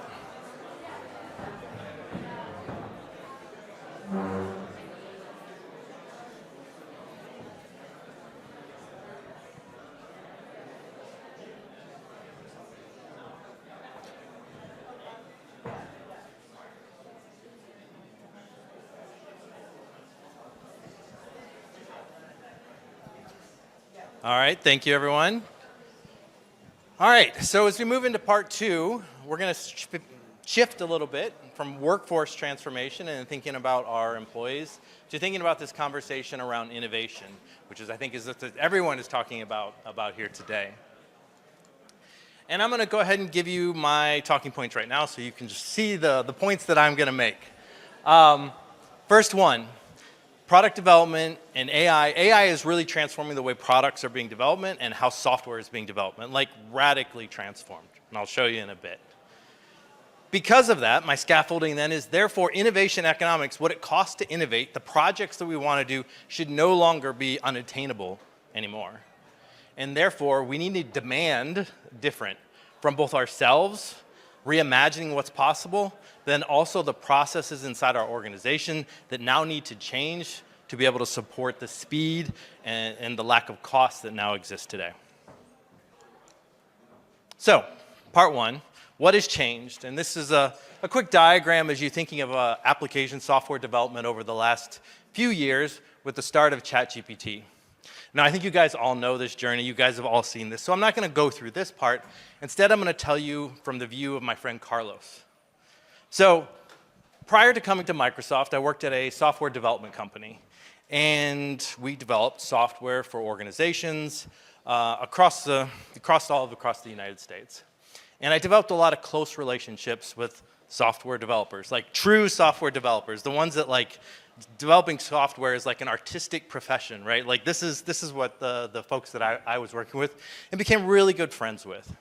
I had since moved on to Microsoft, but I really stayed in touch. Our wives became friends. And so when I moved to Switzerland and I didn't get to see them as much, we started to vacation together. We started to go skiing in the winter and we go to the beach in the summer. And sort of the interesting thing that I got to notice as I was going through this transition over the years is I got snapshots into his life of how he felt about this transition. And so we'd sit down, have a beer, and we'd start to talk through. So what do you think about this AI thing that in early 2023? He's like, it's really cool, Steve. I get it. I like it. But it doesn't do anything for me as a software developer. I don't need to look up how to do code. I know how to do code, right? Like, it's interesting, but not transformative. And every time we'd go skiing, we'd go to the beach, and I'd ask him the same question. What do you think about this AI? When obviously I work for Microsoft. We're always talking about AI. And each time we'd get to, he's like, okay, it's now integrated into my IDE. It's interesting. It's giving me suggestions of how to write this code. But hey, any developer worth their salt, I know how to write these modules. I can do it faster. By the time it makes a suggestion to me, I could have rewritten the whole thing twice, right? This really isn't transformative, Steve. It's not there yet. We keep going. We move into the era of agents. Skipping ahead until the last ski trip that we went on. Early March timeframe. And he said, Steve, I'm going to lose my job. Like, he was terrified. Like, he's like, I have 20 more years to go before I retire, right? Like, when I went to college, this was a career that was going to last me forever. And he's like, it can do all of the things. It can write the modules. It can write you can write the user stories. It can write everything along the way. I don't know how this is going to play out. And he was terrified. He was scared, right? But then I happened to call him about a month ago. And so he said, hey, I just started a new project. And he said, it's really interesting because now, instead of me leading a team of 7, 8 people to go do this software development, it's me. And I have about 10 agents that go and write the things that I need to get written. And it's him and a part-time project manager working in a completely different sector than that organization has ever built for, because AI has allowed him to adapt to that. And he builds, and he's running these agents. And the other thing that I heard in his voice, he's like enjoying the work. He's like, he gets to deploy his vision, that artistic part of him, he's focused on those components. Agent 1, I need you to go build this. Agent 2, I need you to go build this. And this is how he's now doing his work. And this is part of this transformation that we're now seeing today. Where, as you can see, we went from a snippet of code to I'll build this component, build this all the way from what I want it to do to find the cause, fix it, deploy it, test it, check it back in for review. So we've, in IT, and just I want to prove kind of like what has that happened in the last 6 months that's made him feel this way and what happened in this transformation is, well, we like to have benchmarks in technology. We want to make sure we understand, compare models. What is the best model? We always have to be using the best model. And so there's this thing called SWE Bench Verified. And there's a testing, essentially looking at GitHub repositories and it was trying to solve problems. And then we could test each model and how well it does and being able to solve that individual problem. As you can see, it started off 2024, not that great, a third of it, that's what Carlos was feeling, until all of a sudden we were getting into the beginning of this year, and now every model is getting a 100% score. So we had to write a new benchmark. And as you can see, okay, it went back down to 56%, but then Fable comes out, and all of a sudden, we're back around 80%. Again, this is why he was feeling that. Another benchmark that I found interesting was around vibe coding. We've all been talking, we've probably heard vibe coding all day today. This idea of, can I just explain from my intent of what I want you to build the entire application? And so here's a benchmark that looks at that. And again, looking at April, May, June, 67% to 90%, and in 2025, we went back and tested those models, and they were less than 20% able to go ahead and deliver the results that we were looking to do. This is what transformation, this is the thing that I told you at the beginning, I almost missed in listening to all the other things around AI. And so, it's important to remember, it's not just the coding that AI is augmenting in the software development process, it's the entire process end to end, from what is the requirements when I'm talking to a subject matter or a domain expert, what do I need to build, with IT specifications, exactly what technologies do we support, build that in. Prototyping, front-end, back-end development, deploy it to the cloud, test it, troubleshoot it, and then we want to do phase 2, go ahead and update. And these are essentially the agents that Carlos is running every day. And so, my thesis here is if the world has changed, then the time it takes to build these solutions of innovation should be significantly compressed. Like Tiffany was saying, 10x compressed. The number of people required is no longer a team of 7, 8 different people, and therefore the cost should drop dramatically. And in a day and age when we're working through the UN system where money is not freely available, this is a huge game changer. Now I want to compare and contrast this to the innovation model that I've been working with in the last decade. So for the last 10 years, I've been working in the system, probably about 50 different transformation projects that I've been engaging on. And I'm sure you guys have felt this way or seen this similar process. We decide, you know what, we got together at AI for Good, we should do something together. And so we'd say, okay, well, what are we going to do? And we spend 3 months writing up an MOU, 3 months writing T's and C's, or there's an SOW agreement, agreement to put in place, legal contracts, 3 months, we haven't even started yet. We haven't even agreed on what it is we're going to do together. Then we get to step 2, we're going to try to fund this project. And inevitably, we have not enough money to fund the thing that we wanted to do, but we try anyway because we believe in the mission that we're trying to accomplish. We build out this POC, inevitably not as good as we were hoping for, but we continue on. We're undeterred. You know, we start to try to build out the business case. We go to leaders. We try to go to member states. Can we get more donors based on this POC that doesn't really look that great? It has a bunch of data flows in the back end, but it's hard to explain. As you can see, we get a year and a half down the road. People are left to go do the next challenge. You just sort of run out of momentum. And I hate to say it, but so many times the only thing that we ever ended up with was a press release about how Microsoft was going to work with XYZ organization. We never got to the actual impact that we were all striving for. Let me contrast it to the way that it should be working today. 1, we just get in a room. Why do we need to write an agreement? Let's just sit down together and talk about the thing that we want to go do. Day 2, we have a working prototype based on the conversations that AI has transcribed all the things from the domain experts, from the IT organizations, from security. This is the prototype that we want to have come out after day 2. Then we go and put some money on the table to go build an MVP that would be deployable. Again, a single architect orchestrating a handful of agents. 2 months later, I'm ready to go deploy to the Horn of Africa in an actual pilot situation. The nice thing about this new model, the way things are working, is scale funding begins on day 2. So I can empower my partnerships team to go out with something to actually talk through how, like 2 member states, I can show them what it is that I want them to co-invest with me on and the impact that it's going to resolve. So here's my then and now. 12 to 15 months, 60 days. A multitude of specialists I have to hire, 1 architect, and a handful of specialized agents. Trying to get 250,000 just to barely get something out the door to I can do something on less than $100,000. Security, guardrails, go from bolted on to built in, press release to impact ready to scale. So it's part 3 of my scaffold that I wanted you to take away. Therefore, if what's possible has changed, our expectations need to change as well. This is the CIO organization. This is going to be a difficult year as you try to balance these things together. And we're going to have Shirin later. We've talked to Jean-Michel, how organizations are going to have to transform their people to reskill them, to put them in a mindset. We have, all of these technology processes that have been fine-tuned over the course of the last 20 years. How do we reorganize and re-architect that?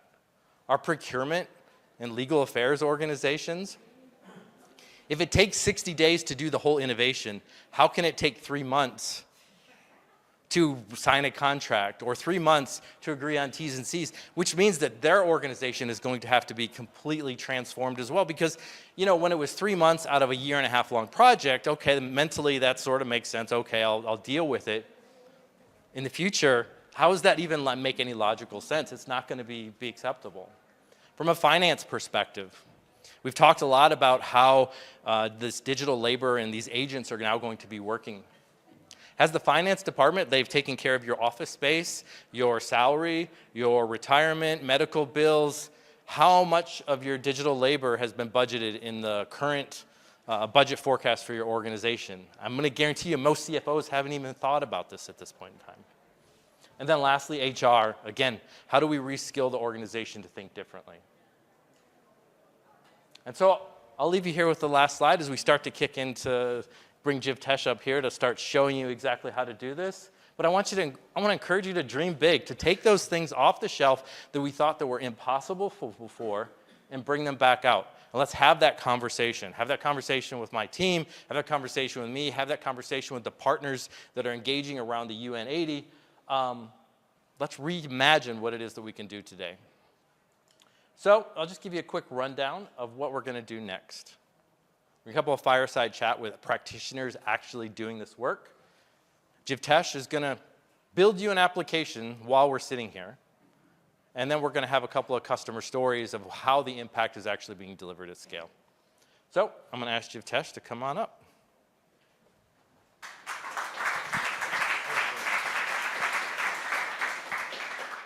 I'm going to ask for some help here.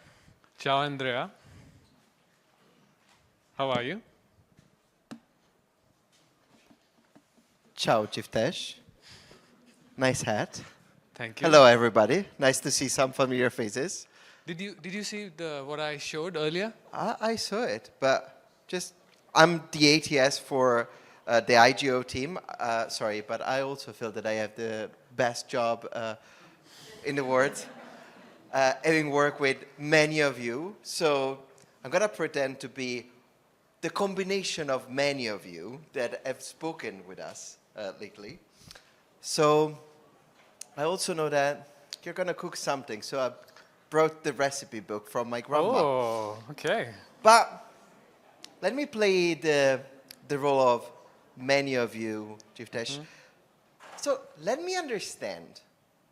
The 10 minutes that you showed us before, you had something that ran at night while you were sleeping that went around, open website, looking for grant. What? Sorry, can you tell me more? Because I have people that always get in. Tell me more. But everything was logged. Everything was summarized in a summary sheet. So next morning, I know everything that has happened. So it filled out forms for me. I track everything that's happening as well. So hang on a second. You had basically these things that went around that did the work of 100 people, opening all their website, looking for grants, trying to fund projects that are up and running and happening. But people get interrupted constantly and do a lot less. So how does it work? I have a team of agents that is purpose-built for doing stuff, and they don't even take coffee breaks. So no cappuccino after 12. Never. That's great. That is a rule. Please don't break the rule. But hang on a second, because there was a moment where those things, Oompa Loompas, went Agents. and sent an email to someone? Henrik? Where did they Yes. find that? Okay, so Henrik is someone I've emailed before. So when the agent found that, okay, we are applying for a grant in this organization, it was able to search for that domain and find Henrik's email and then draft an email to Henrik as well. So they are chatbots. They're more than chatbots. Like, they do stuff. Chatbots they take with action. better engine. Yeah, like hands and legs. It's Claude. Yes, Claude is one of the models that we have inside Copilot Cowork, which I showed you. But we support both the frontier models plus custom-built models as well. And we'll choose the right model. Hang on a second. So you're telling me that this thing goes around, does everything. It's multimodal and actually can do all this bunch of stuff while they're sleeping. I want this for everyone, Jiftesh, now. Okay. Okay, hold on. I need to wear a different hat for that. Told you that.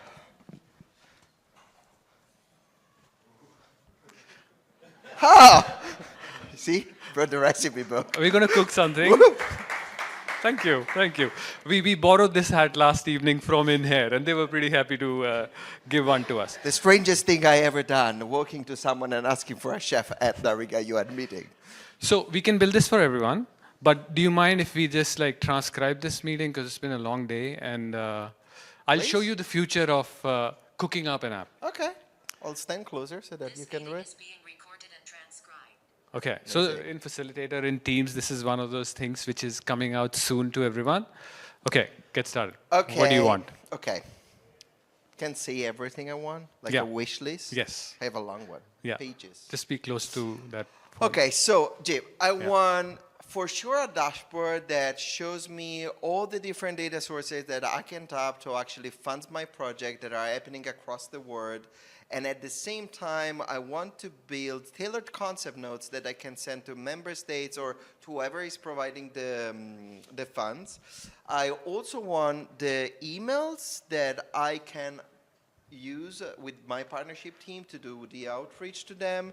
And can we also get the messages, the CRM? And you know what? Auditing. Everybody wants By to the way, know I'm what so happens. glad we are recording this. Yeah. Because I was distracted about 3 times in that last minute. Okay, good, so go on. the go on. legal team wants Yeah. auditing, the finance team wants auditing, the inspector general wants auditing, so we want that. Yeah. But not everybody can access everything, so I want to make sure that the partnership team has its own permission, Yeah. HR and legal their own permission, the Yeah. project team in the field have the permission level that they can say that project manager can access that, that, and that. Okay. Also, I want, at the end of all of these, the Yeah. ability to report back to donors. So they know how we spend the money. Can Okay. you do all of that for me? Let's try. Let's try. Right? I'll show you. Oh, yeah. Oh, there's more. One Okay. more thing. Yes. Yes. Yes. I've heard these many times. You know, you have people that go there, some leave, etc. I want something that can basically empower also the other that comes. So can we make these Scale it something out. that connect dots, but Yeah. also it's API enabled, in MCP ready. I want all of these so that we can plug to everything. I feel people just put an MCP in a sentence sometimes just for the sake of it. I want these for Okay. making sure that that happens. Okay, that's it. I'm stopping the recording. We'll try and, build something like this out. Sorry, I had too many lights. There's more? No. Okay, that's okay. fine. We can start there. We start with this, Let's right? see. So Okay, I'm gonna historically, sit when and we were wait. building out applications, right, as Steve was mentioning just earlier today, you'd go through a long process. You'll create your business requirements at this phase. But right now, to cook an app, we recorded this meeting, right? So I can go in and look at the notes of that meeting, right? I've got a quick summary in there. Most people will go ahead and just pick up and copy that transcript out. But you can go further. And this is where I see the advanced users do stuff. They'll open up Copilot and type in something like, give me the requirements for building out a platform based on this. Right? So business requirements that you spend a lot of time doing that translation, that process has been shortened significantly. And I also even told it, I'm going to use the GitHub Copilot app to build out a solution, right? And I'm going to deploy it on Azure as well. So I'm telling it all of that. So when it's giving me those business requirements, it can include all of that in here. How does this look, these requirements? Are they speaking your language a little bit?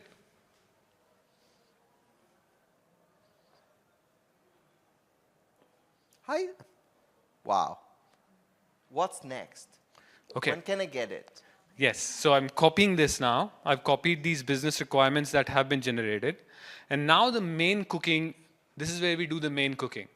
This is the GitHub Copilot app, right? So as you start to look at this, you'll notice things like there's lots of different models.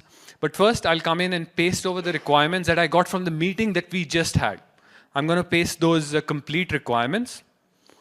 I've got different agents in here. An agent to build out a data model, an agent that focuses on scaling it out, an agent that works on deployment tasks. But for now, I'm just going to let it select automatically whatever agent it wants to use. But if I wanted to and I prefer a specific model, I could go ahead and choose Claude models, Gemini models, as well as OpenAI models and custom models that do coding really well. It's connected to my GitHub, so following my whole development pipeline. And then I just run this query. I've started cooking. We put stuff into the oven.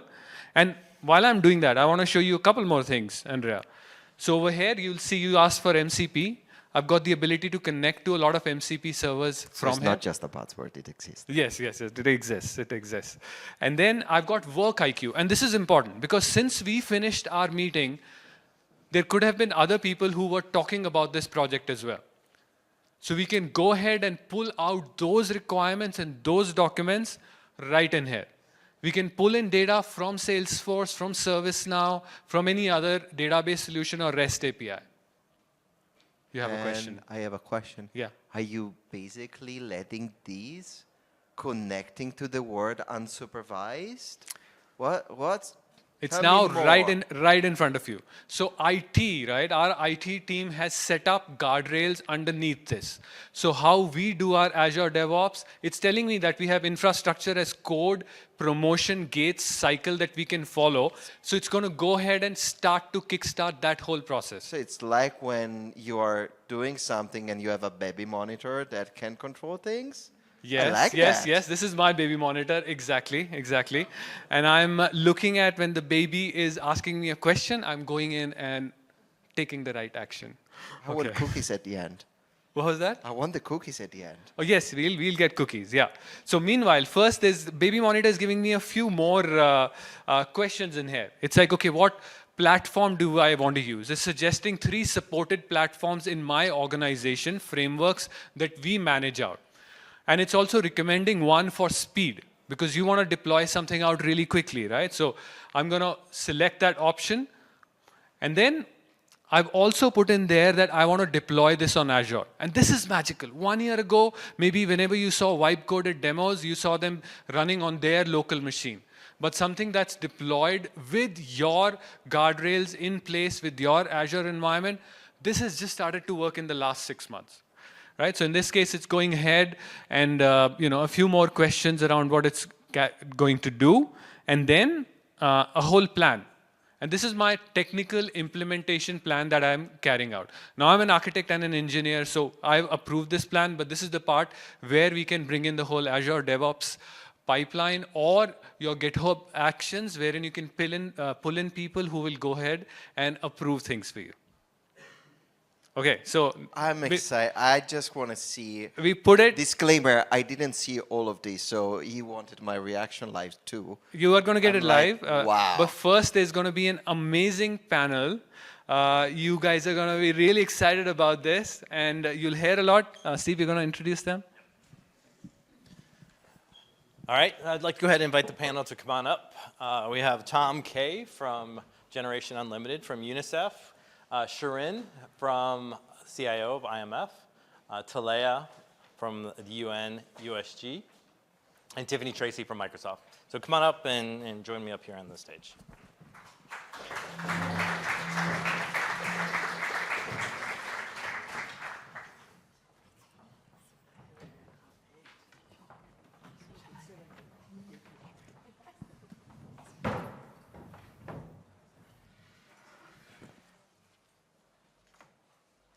All right, thank you all for coming up here. I invited all of you specifically because I was super interested in your different viewpoints, and I think you can all kind of augment the overall story. Tom, coming from a programmatic background, like mission in the field of how you're using this innovation to drive change. Shirin, you've had an extraordinarily transformative last 2 years with AI, and how you've transformed your organization. Talea, looking at it from the UN system-wide perspective of how innovation can drive across UN 2.0 and now across the UN 80 work. And then we have Tiffany from Microsoft, who's going to give us kind of some thoughts as how she's actually applied it in her team in Microsoft. Because a lot of times people like to say, well, Microsoft, you built some of this stuff. How did you do it? How does it actually work for you? And so I'm going to go ahead and start with Tiffany. You and I had a conversation yesterday in one of the back rooms, and you were talking about how your resources in your team was reassigned to other priorities for things, but yet none of the outcomes that you were expected to deliver was going to change. And so can you give me a little bit of understanding of how you then took that problem statement and used AI and innovation to transform that? And there's a microphone right up there on top there. Awesome. Well, you're correct, right? So about this time last year, we had 2 new product lines we wanted to invest in. But the product line that our team was working on, we needed to build all of the AI features. We needed to continue to grow. We needed to do all the things we had always done. So we made a decision that we were going to divide the team for those 3 projects. And we took a leap that said, if we're going to be successful with this, we need to completely redesign the way we work. Because it wasn't going to work in the way it had worked in the past. So the first thing we actually did, so just to give context, I lead a product management and data science team. The first thing we did was we sat down and said, how do we need to redefine the roles so that we cover all of the space that we need to cover? And that meant that we redesigned our PM roles to take on much broader scenarios with the view that we would develop agents to focus on much of the execution. So we did that. The next thing we did was we started to look at where we were spending our time. So we sort of did our own little, I'll call it time study. It wasn't super scientific. And we decided what were all of the things that we felt like we could move the execution to an agent and to AI, and take that off people's plates.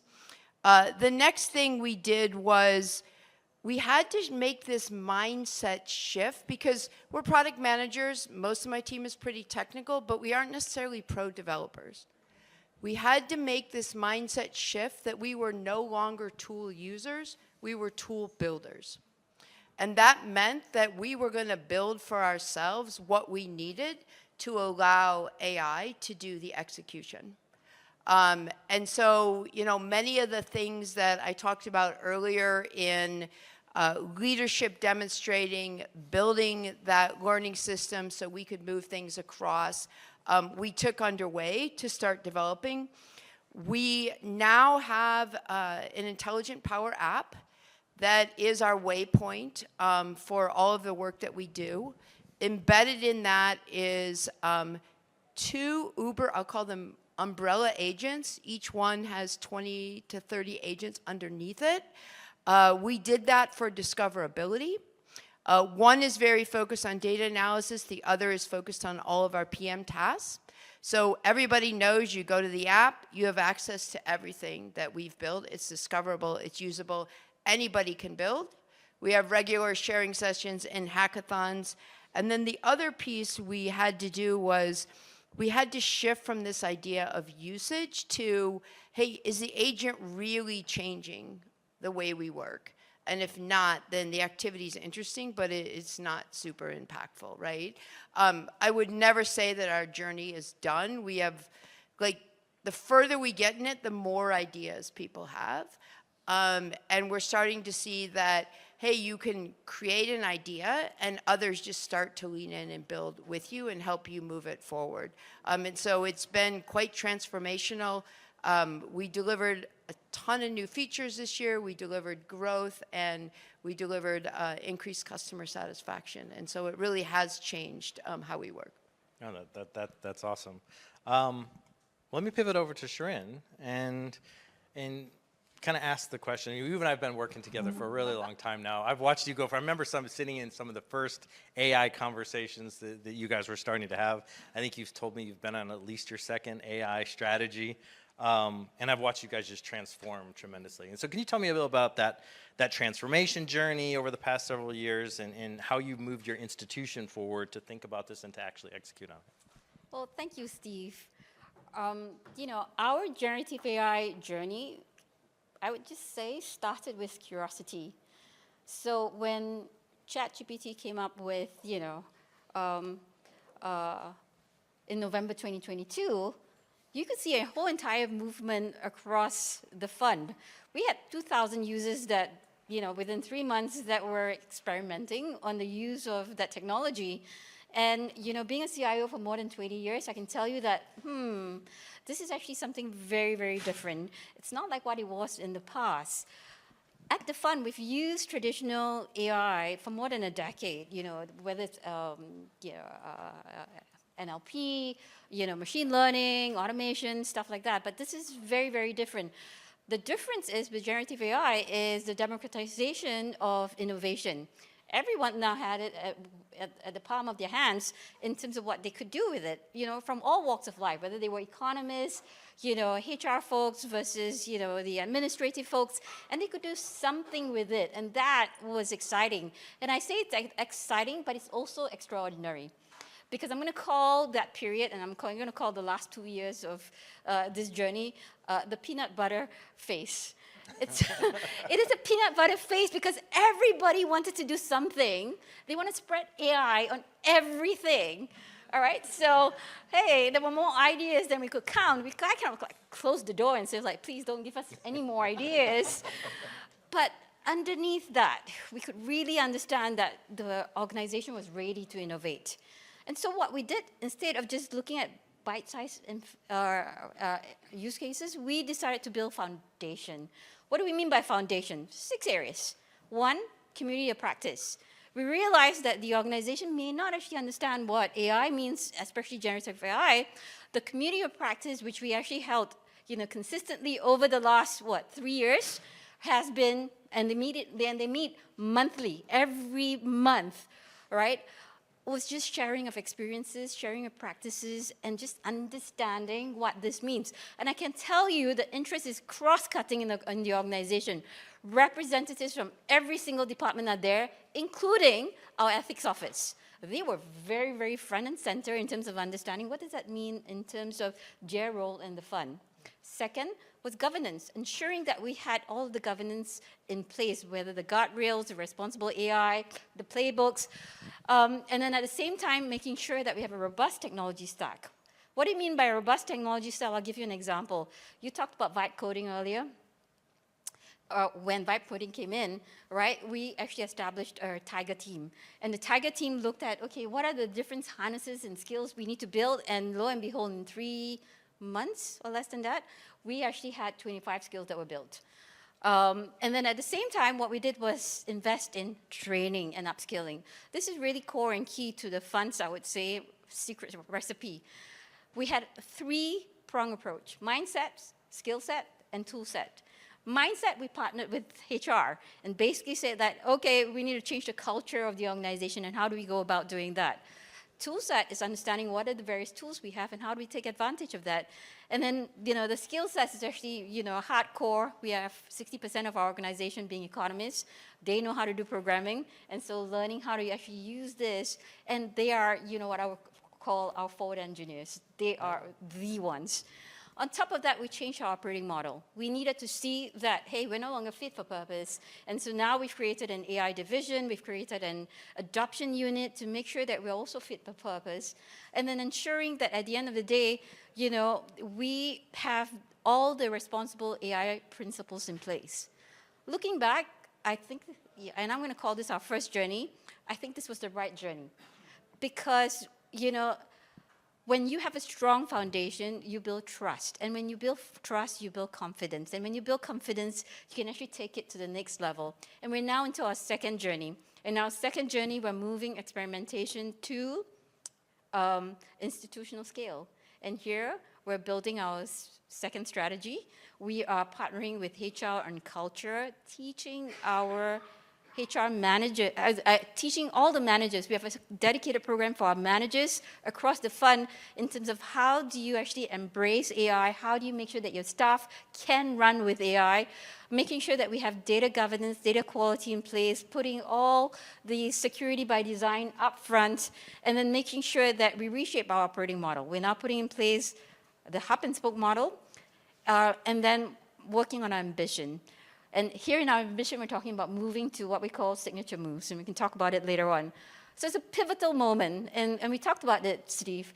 This is not about HR only having the aha moment. It is across the fund, where we're basically saying that what is our core of the organization, and instead of us getting that long cycle of getting the requirements in place, doing the design and blah, blah, blah, right? This is really co-creating all at one time and making sure that we have all the guardrails in place to be able to support that. In less than 6 months, because we only started, doing adoption program for agentic in February this year, I can tell you that we have already 500 agentic agents across the fund. And I'm not talking about IT, I'm talking about IT together with business, building these agentic AIs and driving what I call the productivity. Let me stop there. No, thank you. 500 agents.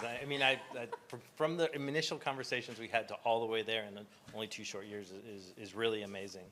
Let me switch over to Tom.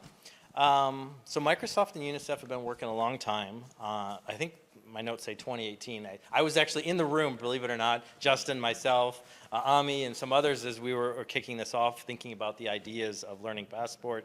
But now we have Learning Passport, Generation Unlimited, Passport to Earnings, a broad spectrum of things. Can you do a little bit of just ground us in the mission of what that is? What is Learning Passport, Passport to Earnings, et cetera? Who do they serve? And what is AI-enabled innovation made possible for you?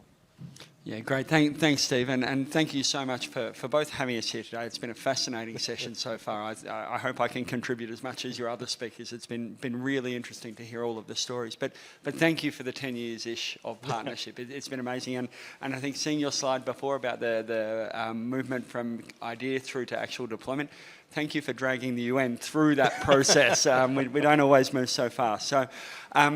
It's been an amazing partnership that's been through about 4 different evolutions, and I'll help to ground this conversation.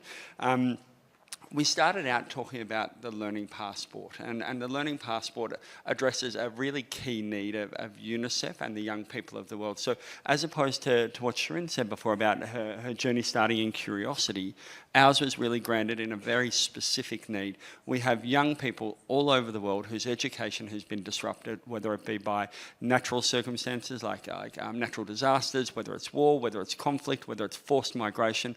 there are millions and millions, hundreds of millions of young people all over the world who have their education disrupted. And the Learning Passport was a collaborative design program and platform, or program grounded on the Microsoft Community Training Platform, that was designed to suit that need and provide education services to young people and children all over the world in those circumstances. Over the last 8-ish years, and I'll say 8 because it isn't even 10, all the achievements we've had have been amazing, but it's now in 51 countries and more than 5 million learners around the world are actively using that platform. And that was really phase 1 of the partnership, to design the MCT, Microsoft Community Training Platform, in collaboration with Microsoft to deploy it as the Learning Passport. In 2021, Microsoft and UNICEF came together, and Generation Unlimited, the part of the house that I sit in, alongside Accenture and Dubai Cares, to launch the Passport to Earning. So that was taking that learning management system to another level and to refocus a different part of it on training young people in skills for employment to help them transition into work. So currently we have 260 million young people globally who are not in education, employment or training. And the idea behind our work together with the other partners is to skill them in certain skill sets that allow them to move into employment. And so far through that partnership, we've now trained more than 6.4 million young people globally in skills that are helping them transition into employment. And that has been such an amazing experience to work with you and deliver those skills. But then a couple of years ago in 2024 at UNGA, about a year after ChatGPT came on and we got all of the different AI agents starting to hit the scene, we came together and said, this is a huge wave coming. We're going to see such a change in the skills that young people require to move into the workforce. They need to be equipped with AI skills to enable them to succeed in the world and live their best lives. So again, Microsoft together with UNICEF and Generation Unlimited and Accenture, and now Adobe and Global Affairs Canada have come together and said, we are going to train young people in AI skills. We've already equipped 2 million people, young people globally, with AI skills, so they've completed courses and received certification across 10 different countries, and we're going to take that up to 6 million by the end of 2027 together, and really, really excited for that. But back to where what we're talking about in terms of AI, and what that has really enabled us to do is actually now take ownership of the Microsoft Community Training Platform and move that across to the UNICEF house. And so what we're doing now is we've taken that LMS and we have brought on board 1 or 2 developers, coders, who are now using AI tools to turn that platform from what we took over into a digital public good, to install new features, add offline, add AI guided learning, lots of different features into that, and make it a digital public good that we can then roll out globally. And anyone in this room or in the world can pick up that code base from GitHub and start to deploy it themselves in their own context. So that partnership that we started out on 8 years ago has now delivered a platform that anyone in the world can use to deliver really high caliber skilling and training. No, thank you. I think it's been a fascinating thing in the conversations that we've had. And just to note, like, if you're a developer, can you imagine a piece of code base that's like over 10 years old, and now you're just going to assign 2 people to go refactor this to make it a digital public good? It's sort of really an amazing story. So I'm going to pivot over to Talea. So Talea, again, we've been working together for a really long time as well. And we've really been working lately on UN80 and how Microsoft can support the UN in their own journey and just being the support behind that. From your viewpoint, you know, UN80 isn't just an efficiency exercise. It's a response to clear expectations from member states that the UN system delivers faster, greater coherence, more visible impact. And I guess, how is that urgency changing conversations around innovation in the system? Yeah, thanks for that question, Steve, and thanks for spending so much time with us to figure out what that means and what that can mean. If UN80 gives us anything, it is urgency, and it is kind of a platform and a really big push. For those of you who might not be super familiar, and you'll learn a lot more about that in the last segment of this program. UN80 is one of the largest reform initiatives that the UN has seen over the past few, probably even decades. And it has a lot of programmatic components, but one thing it also gives us is that it makes technology and data a key enabler. And it positions technology as something where we have understood by now that it can be, if done correctly, something that helps us be better in every single thing that we are doing in the UN, even in spaces where technology has felt like very far away in the past. And we started off this whole thing on figuring out what is actually needed in order to build technology and accelerate technology. And we asked all of the kind of people, be it on the country level or in headquarters, etc., what is the things that keeps you from building more with, for example, the new tools that our cooking show will deliver to us later. And they didn't say it's a lack of the right technologies. They did say it's structural things. It's things where maybe their leadership isn't aware, maybe they themselves are not aware. But then it's also capability. It continues to be really tough if you're working in a field that's far away from technology to continue to understand what are the things that I can do in my daily life to make everything quicker and more effective. So what UN80 does at the moment is three things. One, we continue to push extending the peanut butter phase to a lot more people, because that's certainly something that we still need. We've been working on this for a long time to increase capability building, increase upskilling, but there's a lot more to do. And of course, as the technology changes so quickly, the need never stops. Then secondly, we are building some additional infrastructure to understand what are, let's say, the big ticket needs. We call this a technology accelerator platform that we are currently building out.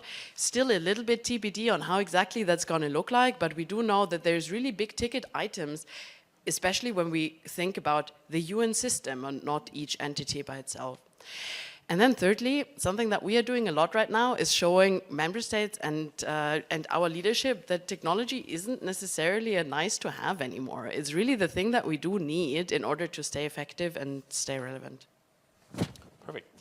I guess starting to kind of wrap up this panel here, I want to ask each one of you, like, what would be the next step a leader should do? From your point of view and from your advantage. Tiffany, maybe we'll start from you at that end. Yeah, I'm going to have a hard time with one, but really quickly, I think it's, have you set the culture? Has there been space for learning and experimentation? Experimentation is just key. Has creation moved closer to the person experiencing the problem? And then have you taken a process and really said, how is it going to be 10 times better? Not 2 times better, not 3 times better. Like, enough of a change that really forces you to think about how it could be redesigned with AI. I agree with that. And in addition, I think leaders at the moment need to think counterintuitively and need to invest in a moment where everything seems to be all there. We do need to invest in capabilities of our teams and in trying out the big ticket items that can show us the way. I'm going to say ditto and ditto. Because it is true, technology will constantly change, all the time. But building that culture, trust, and the foundational stack, including governance skills, that's priceless. Having that adaptability skills to actually be able to adjust and pivot, as you need to do so as things change around you, that is something that is the gem that leaders should take into consideration seriously in this AI journey. I think a lot of people always want to just look at just the technology by itself. I would go with the two partners over here. Focus on the people, focus on the skills, focus on the governance, focus on getting the foundation right. Build that culture that is sustainable and agile for you to actually be able to pivot. Yes, and so building on everything that has been said, I think one of the things that I have seen happen a little bit is that and we've talked about it today, we're looking internally at our organisation. What I would encourage leaders and everyone in this room to do is not be myopic. Don't just look inside your organisation. Look at everything that's happening around the world. In other organisations, all of us are learning every single day, particularly from our chefs over here, about the capabilities that AI delivers. And frankly, dealing with some of the millions of young people that we have helped to skill, they are the most inventive and are applying this technology in some of the ways that people in this room and people in this conference haven't even thought of. And I think the more that we can expand our horizons by looking outwards as well as inwards and talking to people around us, the better. So I'd encourage everyone in this room, before you leave today, speak to 2 people and just ask them how they're applying AI and learn from them as you're going through your daily journey. Well, thank you guys for all the partnership over the last few years, and thank you for speaking on the panel today. And now we're going to have Jiv and Andrea come up and see what we cooked.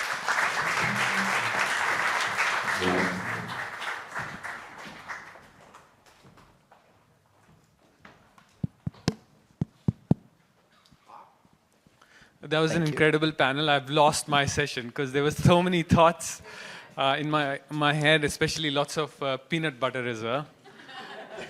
I committed to the hat, Andrea. You notice I did not take it off. Yeah, I took a picture of you. But you know, I realized like chefs cannot lean on walls. Get stuck in there. Okay, so where did we leave? I asked for dashboard, concept notes, interaction emails, messages, CRM, audit, role-based permissions, report back to donors, and one more thing, AI-enabled API and MCP. Yeah. And if we start from our Act 1, we started with one individual who was doing something really special, that guy who's in that corner, and then you encouraged him to go ahead and build out a solution for everyone. We took that transcript of our call, converted that into business requirements, and then just before we left, we put into the oven just that one single prompt from GitHub, which was then we left it to build out a solution. So what's been happening? Let's take a look. Right? So we added that one line in there asking for deploy this to Azure. That went in and figured out the right resource group and deployed that solution. Now this is running live, and Andrea, you're looking at this for the first time as well, based on your requirements. So you start in, and now you look at approvals on your home screen of what has automatically been filled out by Microsoft Scout. In what case do I need to create a handoff task where I need to personalize it? But this is what you wanted. You wanted to switch over to different users or different people in your team who are creating these applications. So are you telling me that here I am saying what that scanned, I can go through a list? Yeah. Okay, I was going to say. And a pipeline as well, like of all the projects that we have going on. You wanted me to pull in this data from your CRM, so we're doing that. So the two things are tied? Yeah. What you found yes. in the web in terms of what are the donors' potential things that can apply to the projects that are happening? Yes. That's wow. And your dashboard, look at this, your dashboard as well, that you wanted, where you could look at all the programs, where the funding gap is. So when you're running in and searching for these grant opportunities, you can look at that in one place. And then go look at the various donors, and now we're understanding their trend across not just your CRM system. This is real data, right? This is, some of this data is real data actually, from public sources, yes. And then it's also, but not, don't worry, none of our organization data. No, exactly. Yeah. What's on the web? Yes. And then being able to pull in the relationship. So if I'm applying for something at ECHO, or if I'm applying for something with OCHA's fund, I can see who are the people in my organization who have got that relationship based on maybe an email that they sent out or a meeting that they had. And then, yeah, this is what you really wanted, right? You wanted to figure out where we are getting this data from. So with MCP, we were able to connect to all of these servers and pull in that data into one governed space. And the final thing which you asked for, that API where other agents could connect to this one governed data. So now this is available for everyone in your organization. You're still not happy? No, I mean, you covered everything, so now I do not know what to ask. Okay. I mean, I think, can you go back one slide? Of course. Can I get one more thing? Yeah. Can I get a briefing package that is country by country? So that when I enter a bilateral and I speak with someone, I can brief them exactly on the status of what's going on? Okay, but is this your last request? If you do that, I think we have something ready to go. We can get started. This is easy. So I'll just go into co-work, and I'm now going to give in that application that we created. Co-work can now connect to the application because we API enabled it. And I'm asking it to create a deck for me for member states where they can look at this program. I'm going to ask it to take screenshots of the application that can get included. So when you want to scale out, you can actually go in and it'll create that deck for you. And there we go. It's created that deck out. Let's take a look. So what you asked for, this literally took 5 minutes. So this is the solution that we've created today, which can now be presented over to your donors. Compass, so it's took in screenshots. We can improve this a little bit maybe. Some accessibility, but the majority is there. Yes. And then a summary, some charts. Again, all just generated out from the application that we had with a prompt. I literally asked it in co-work to look at Compass and create a PowerPoint deck for member states. And then this is the final ask from them, asking them that you can help us build out and scale out this application that we have. Are we good? Well, I think we need to put it together. Yeah. Thank you. This is amazing, Jiv. And someone was asking me before, is it fake? No, it's not. So it's actually something that was built. The behind the scene that was, I gave some stuff to Jiv. We basically bounced ideas. And at that point, it started building thing. And voila. 2 weeks later, we have something that is on stage, ready, and that can be changed on the fly. So if you have an idea, just bring it to Jiv, bring it to me, and we can add more Andrew, features. I have one more thing for you, though. What? There's a lot of UN folks in here, right? In the room, UN folks, right? Yeah, we are in a UN building as well. How about we make this member state briefing into all the UN official languages? Oh yes. Can I actually add one more thing? Okay. Can we actually expand it also to cover everybody, not just the 6 UN languages? We can do that. Let me start with 6. Okay. And then I'll do the 178 languages as well. So now I go back into that same co-work session, right, where I asked it to create a deck, and I literally say this: translate this member state briefing into the 6 official languages. First, it was smart enough. It said 5, and I thought, what? Why is it doing just 5? Because English it has already done. And then for Arabic, for example, it's asking me questions. Do you want right to left? For Chinese, it asked me some questions, which I just said yes to as well. I think there's a specific CJK font that the UN uses. And then it went about creating out these 5 different slide decks. It installed the fonts where it needed to, dug up information about the official fonts from the UN website. And then on the right-hand side, you need to see the same member state briefing in all the other languages. I'm going to open them up and show them to you as well.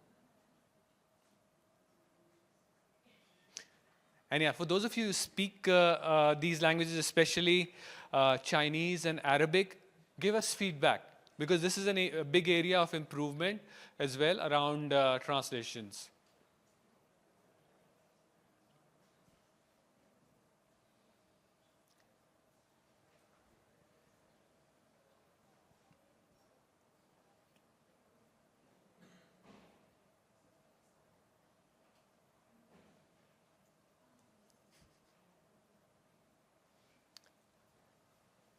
covered it all. The whole deck translated 6 times in the official languages. Perfect. So yeah, our agents are ready, and going back to where that, where we are looking for grants, so now it can look for grants for this new project that we've started as well. Well, I would say thank you. Bravo. Thank you, Jeev, and time for Erica. I think we have Erica that is a little... Yeah, she's coming from a meeting with our big boss, so should be here in seconds. Does anyone have any questions that you want to ask me? Yeah, let's do Q&A in the meantime. Yeah, sure.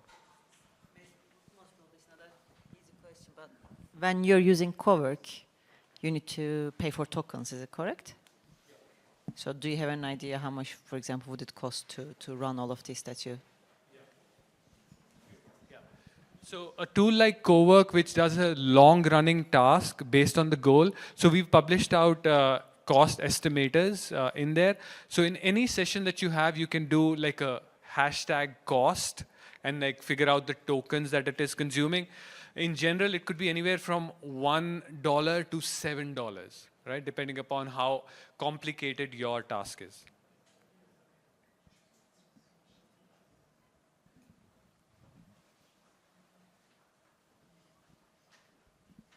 Thank you. Let me be your mic guy. Thank you for your presentation. I have the same question about carbon emissions. So energy usage, this is a question I get asked a lot. So we do a lot of these AI sessions, and then and Erica's here, by the way. So, my personal opinion on this, and I'm not a climate expert, I went down this rabbit hole and read a lot of publications at the end of last year around the overall impact. But there's experts, so check out with them. So what we do as Microsoft, one, we publish out our complete commitment to renewable energy being utilized for centers. We go out and publish out our responsible energy use dashboards. We talk about our work with communities around water use and energy use. All of this is great, and you can read about all of that. What gave me comfort around this whole fact was understanding where we are. So the energy usage of a Copilot query right now is about 1/5 of what a Google search query was back in 2009, right? From a water usage perspective, again, it's really minuscule right now, but this is something we have to keep track of, because we just like the usage of AI is going to keep going up. We'll keep doing our work, but I think it's all of our responsibility to keep track of the energy usage as it increases as well. Thank you for the question. With that, I'm going to hand it over to Erica. Oh, thank you. Hi, everybody. Well, it's such a hard act to follow when Jivtesh has been talking, but we're going to do our best. So could I please invite our speakers to join us up on the stage? Ayaka, Marco, and Mervat. Thank you. Hi, welcome. Hi, great to see you. Good, thanks, and you. Hi, Erica, lovely to meet you. Hi, Marco, lovely to meet you, please.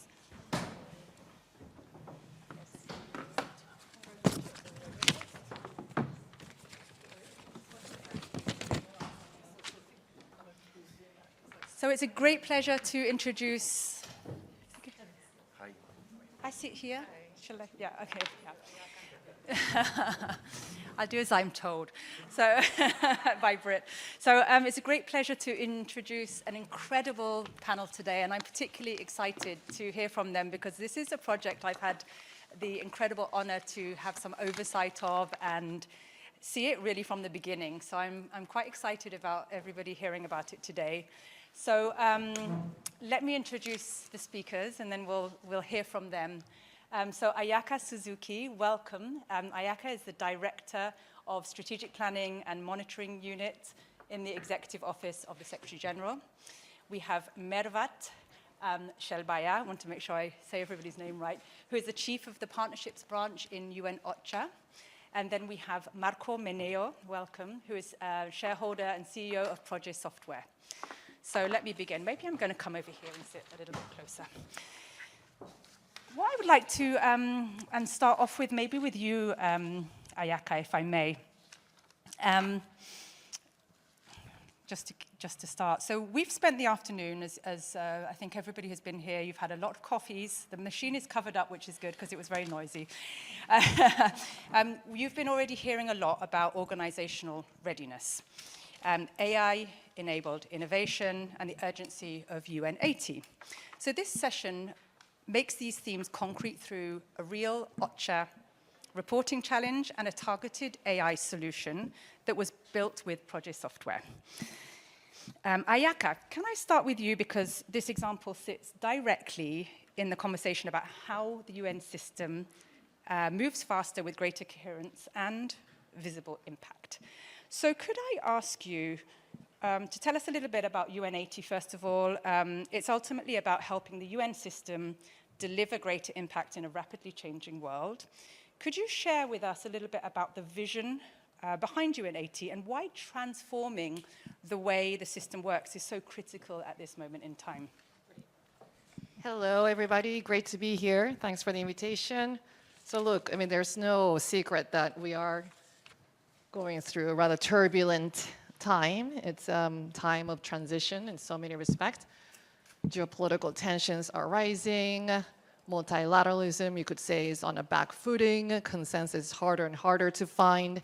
And in many places, we are finding that just as problems we're facing require multilateral response, so conflict resolution, climate change, inequality, displacement, technological disruption, we're all here in AI meeting. We are finding it harder and harder to find global solutions when everything is so interconnected. So this is also happening when the international system is operating under significant financial pressure, with resources declining even as expectations are rising. So in the UN system, writ large, on average, there's been a drop in something like 25% of resources. So there has been significant downsizing across the UN system. The last year's Global Humanitarian Overview indicated that there are 240 million people in need of humanitarian assistance, but we had to hyper-prioritize. Maribeth can talk about that. Only 87 million. Even that's a lot, given the lack of resources. So in this environment, the question is not whether the United Nations remains relevant. The question is whether and how we can adapt quickly enough to remain effective.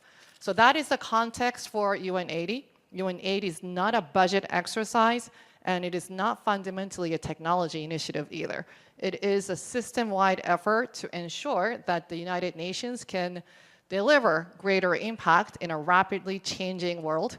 And its ambition is to build a UN that is simpler, more coherent, and more efficient, and more future-ready, and then really doing things differently. And that's why we're really excited about the OCHA initiative.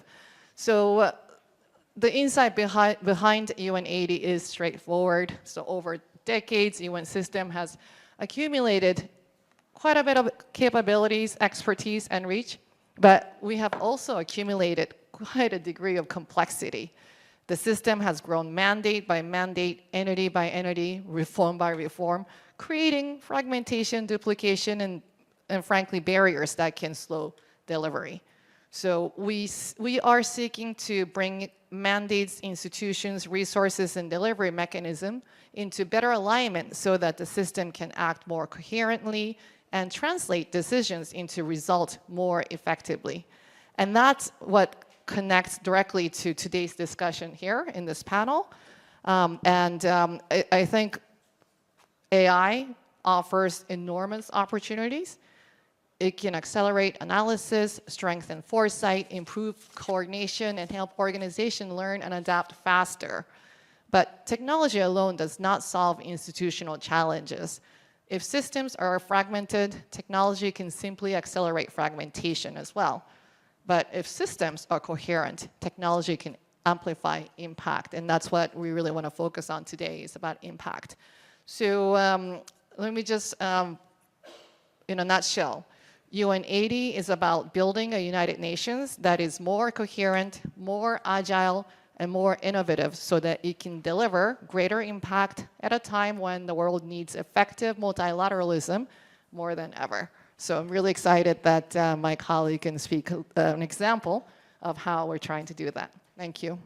Thank you, Ayaka. And what a better place to be discussing this, not only at the AI for Good Summit, but also here in international Geneva and the home of humanitarianism. So it's bringing all these worlds together. Mervat, I would love to turn to you next. But before we do, is it possible we could see the video? And I think that would give an idea of for the room of the project before we then hear more from the panelists. When a crisis unfolds, every moment matters. People need food, shelter, safety, and life-saving support. Crises like this, it's women and girls who bear the brunt. 1,900 people in a warehouse. This is the world's largest and most congested camp. Decisions have to happen fast. Funding has to follow, and the world needs to understand where help is going and why. The generosity of many donors have helped support the humanitarian aid, including a recent grant from the United States of $150 million. But behind that urgency is a complex reality. Multiple teams, systems, and languages, all working to move resources to the people who need them most. In just 4 weeks, OCHA, working alongside Microsoft and delivery partner Praja Software, moved from an idea to a working solution. Built on Azure, it supports real grant allocations, works across existing systems, and enables multiple languages from day one. Today, OCHA teams have a stronger foundation for managing and reporting on humanitarian pooled funds in the One Grant Management System. Through the digitization of monitoring templates, information can now be captured more efficiently and consistently. Data collection is faster, reporting is more structured, and teams can focus more on oversight and engagement rather than administrative tasks. Less manual work, more efficiency, better coordination. This work is part of the Microsoft pledge to UN 80, supporting the UN system's efforts to work more efficiently and effectively in service of the mission. This year, billions in humanitarian funding are being mobilized through UN-coordinated efforts. When those flows are clearer and reporting is stronger, the system can respond with greater confidence. This is not just about technology. It is about strengthening how the humanitarian system works, making it more connected, more transparent, and better equipped to act. Connecting support to the people who need it most when it matters most.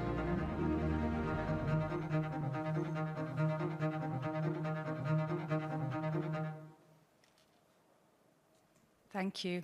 So, Mervat, turning to you, first of all, thank you so much for joining us, because we know what tremendous pressure OCHA and the humanitarian community are right now with the earthquake response in Venezuela and everything else going on in the world right now. So a question to you, could you help us to understand and build on what we've just seen in the video? What were the operational challenges that OCHA was trying to solve?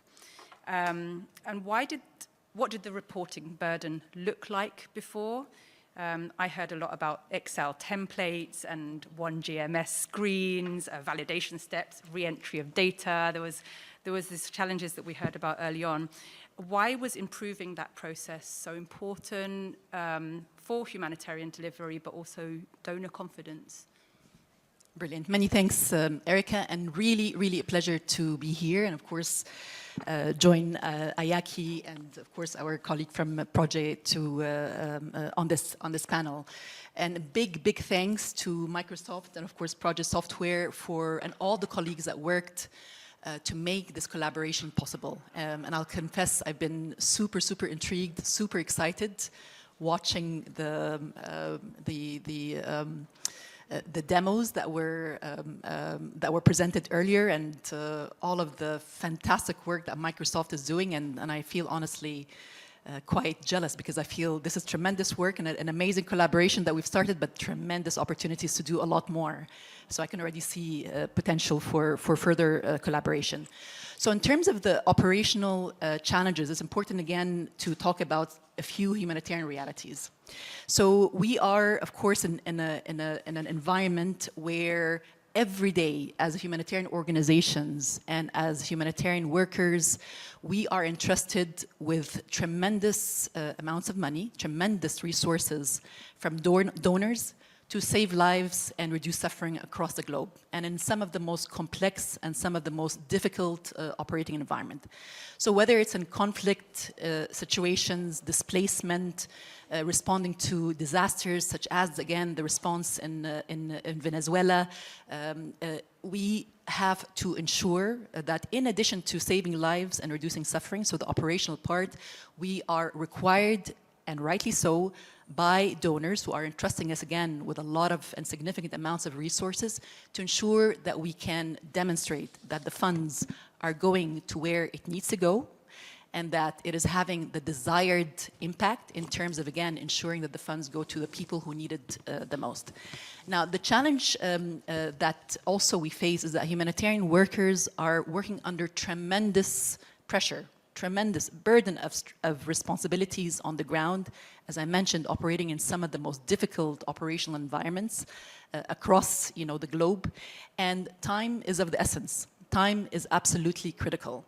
So there's a choice to be made to use time to fill out templates, refill templates, re-enter data if processes and workflows are not very clear and smooth and efficient, or we can rely on important technologies such as the one that we have partnered with Microsoft and Project on to ensure that more of our very, very scarce time of humanitarian workers who are at the front line is dedicated to ensure that we're engaging with communities affected by crisis, is channeled to ensure that we're negotiating access so that we're able to reach communities who are in need of life-saving assistance and protection.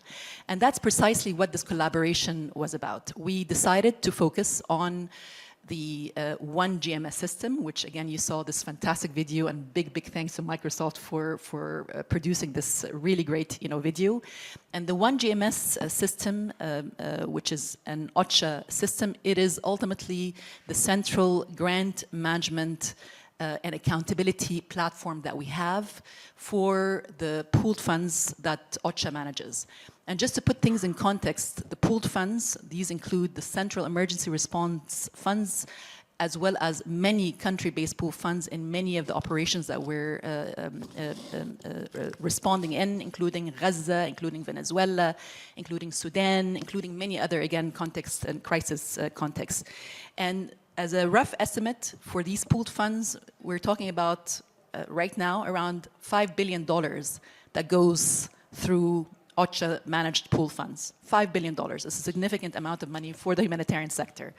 Ayaki was mentioning for the 2026 Global Humanitarian Overview, which is really a consolidation of all of the humanitarian needs and the targeted population that we need to be assisting. We're targeting 87 million lives, and for that we need $24 billion. So far we've mobilized around 10 billion plus, and 5 billion of that is managed by OCHA's pooled funds.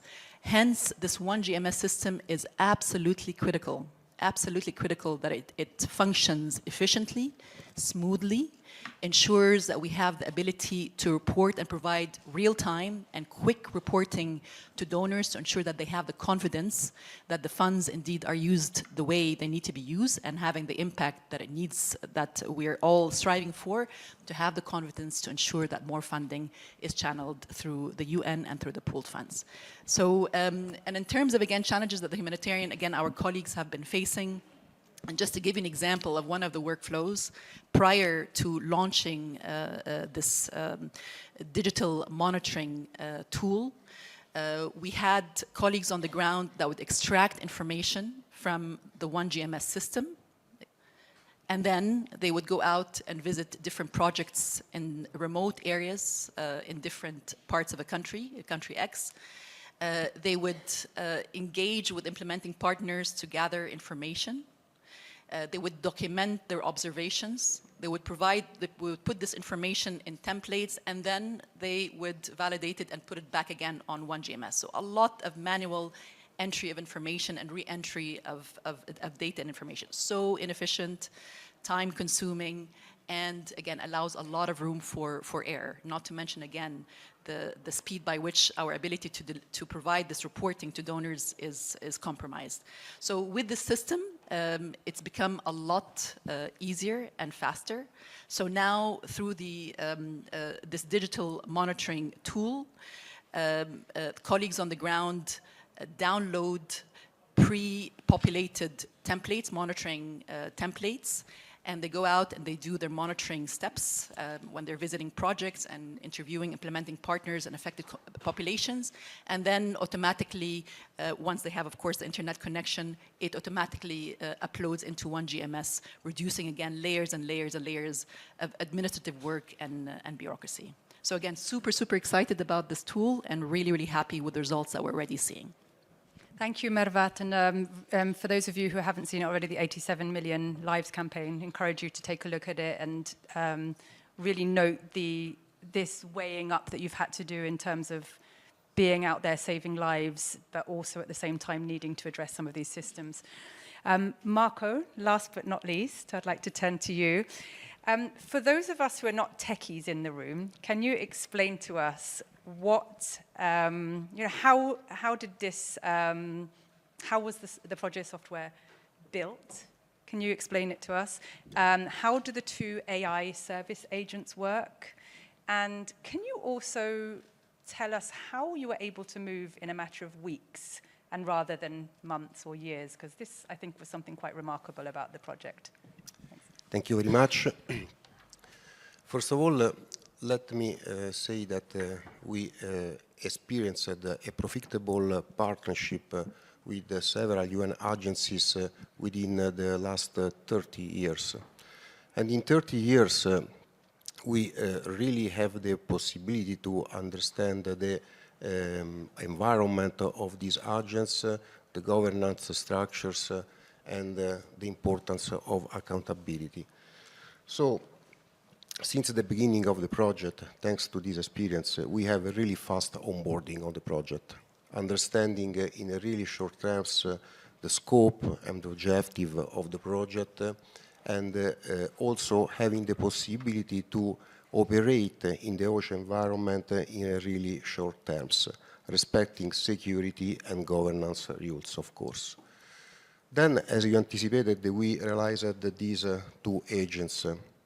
The first one that has the main objective to automatize the creation of a report template taking data directly from one GMS. The second one that is more complex because it provides the automatic ingestion of unstructured data coming from external Excel spreadsheet in a one centralized structured data layer, accessible also in this case by one GMS. But the second part of your question is even more interesting. How did we achieve these results in so short terms? So we are talking about 4 or 5 weeks instead of years. Well, I see fundamentally 3 reasons. The first one is that Project Software is a Microsoft AI frontier firm. And being a frontier firm means that we adopt a customer zero approach. So we already leverage AI internally in our organization, having the possibility to take care of all the issues and problems that regard security, that regard governance, and we take care of change management. Because when you leverage AI within an organization, it's really important to provide a cultural change of all the persons that work within the organization. The second key factor is that we didn't start from scratch. We had the possibility to use pre-built software code thanks to the experience that we have done during the last 2 years, providing AI solutions and AI agents for some customers. Last point, but for me is the most important, is that we really find a fantastic environment. Since the beginning, we established a really profitable partnership with OCHA and Microsoft, and we really had the immediate answer to any doubt, any question raising during the development phase. So, at the end of this experience, in my point of view, is that AI for sure compressed the software development time, but the really acceleration has been possible through the combination of AI maturity, of the specific domain knowledge, and of a trusted partnership. Thank you. Yeah, the message of collaboration and trust and partnerships is very clear in what you said. If I could just turn back to Mervat again, if I may. Could I ask you, what did you find had to be in place from the OCHA side to let the team move quickly and, of course, responsibly? You know, was it around leadership, support, clarity of requirements? Was it the governance structures that were in place and so on? And actually a quick question for you as well, Marco, if I may, as by way of follow-up. How did you design the solution to both reduce the repetitive work that had been involved, but while also keeping people in control of the review and the validation and decisions, because, as we know, human-centered design is so important for the humanitarian sector? Thanks. I mean, I think in many instances, when we try to drive change, we try to drive change first by thinking about the technology. Okay, and in this case scenario, part of the reason why also, and if I may compliment, the reason why the partnership moved quite quickly was because we were very clear about what is the problem that we're trying to solve. And the idea is that we also didn't try to go very big, so it was not about transforming the humanitarian financing system.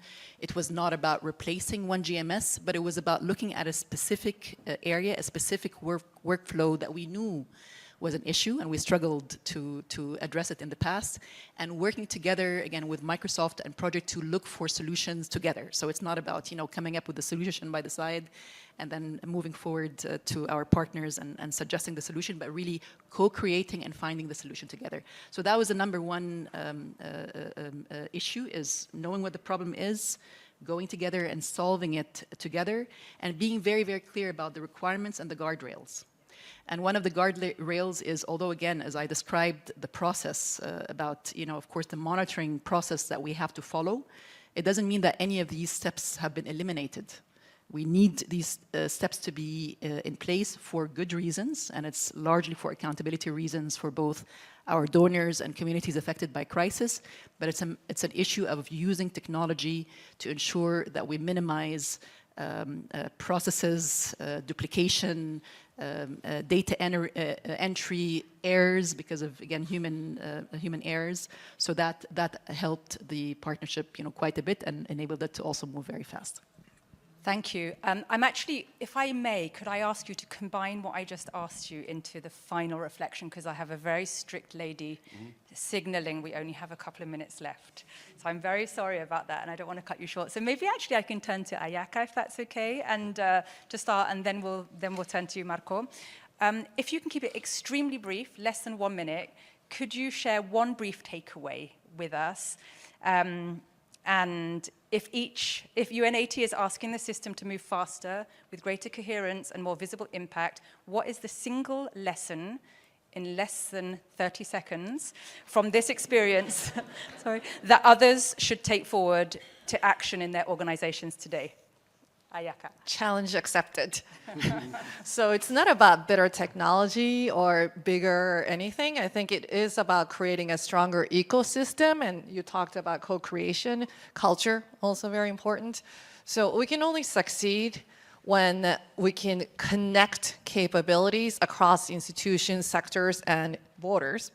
So UN80 is ultimately about helping the UN become a better platform for this kind of collective action and more coherent internally, and we need to really work harder for that, and a stronger partner externally. Okay, so the biggest lesson is that AI transformation doesn't start with the AI, in my point of view. It starts with a real operational challenge. So it means that if the scope of the project is well defined, if the data are available, and if there are the correct team that work together to achieve the same objective, amazing results can be achieved in a really short terms. But let me also add another lesson I would like to add, that the technology alone is never enough, because real transformation happens when organizations are capable to create ecosystem, bringing together organization experts, technology partners, academies, all around the same objective, because it's in this way that it's possible really to accelerate the transformation. Mervata, last word for you. Very briefly, I would say absolutely culture. I think awareness, again, and attending many more of these summits to understand what is out there, because just in the last hour I've learned so much, and tremendous opportunities for the UN and OCHA to capitalize on the tremendous technology and out there. But I would say, while also preserving human judgment and accountability is absolutely critical. Technology, AI will never replace that, or should not replace that, at least in the humanitarian sector. Thank you. Thank you. Thank you, everybody.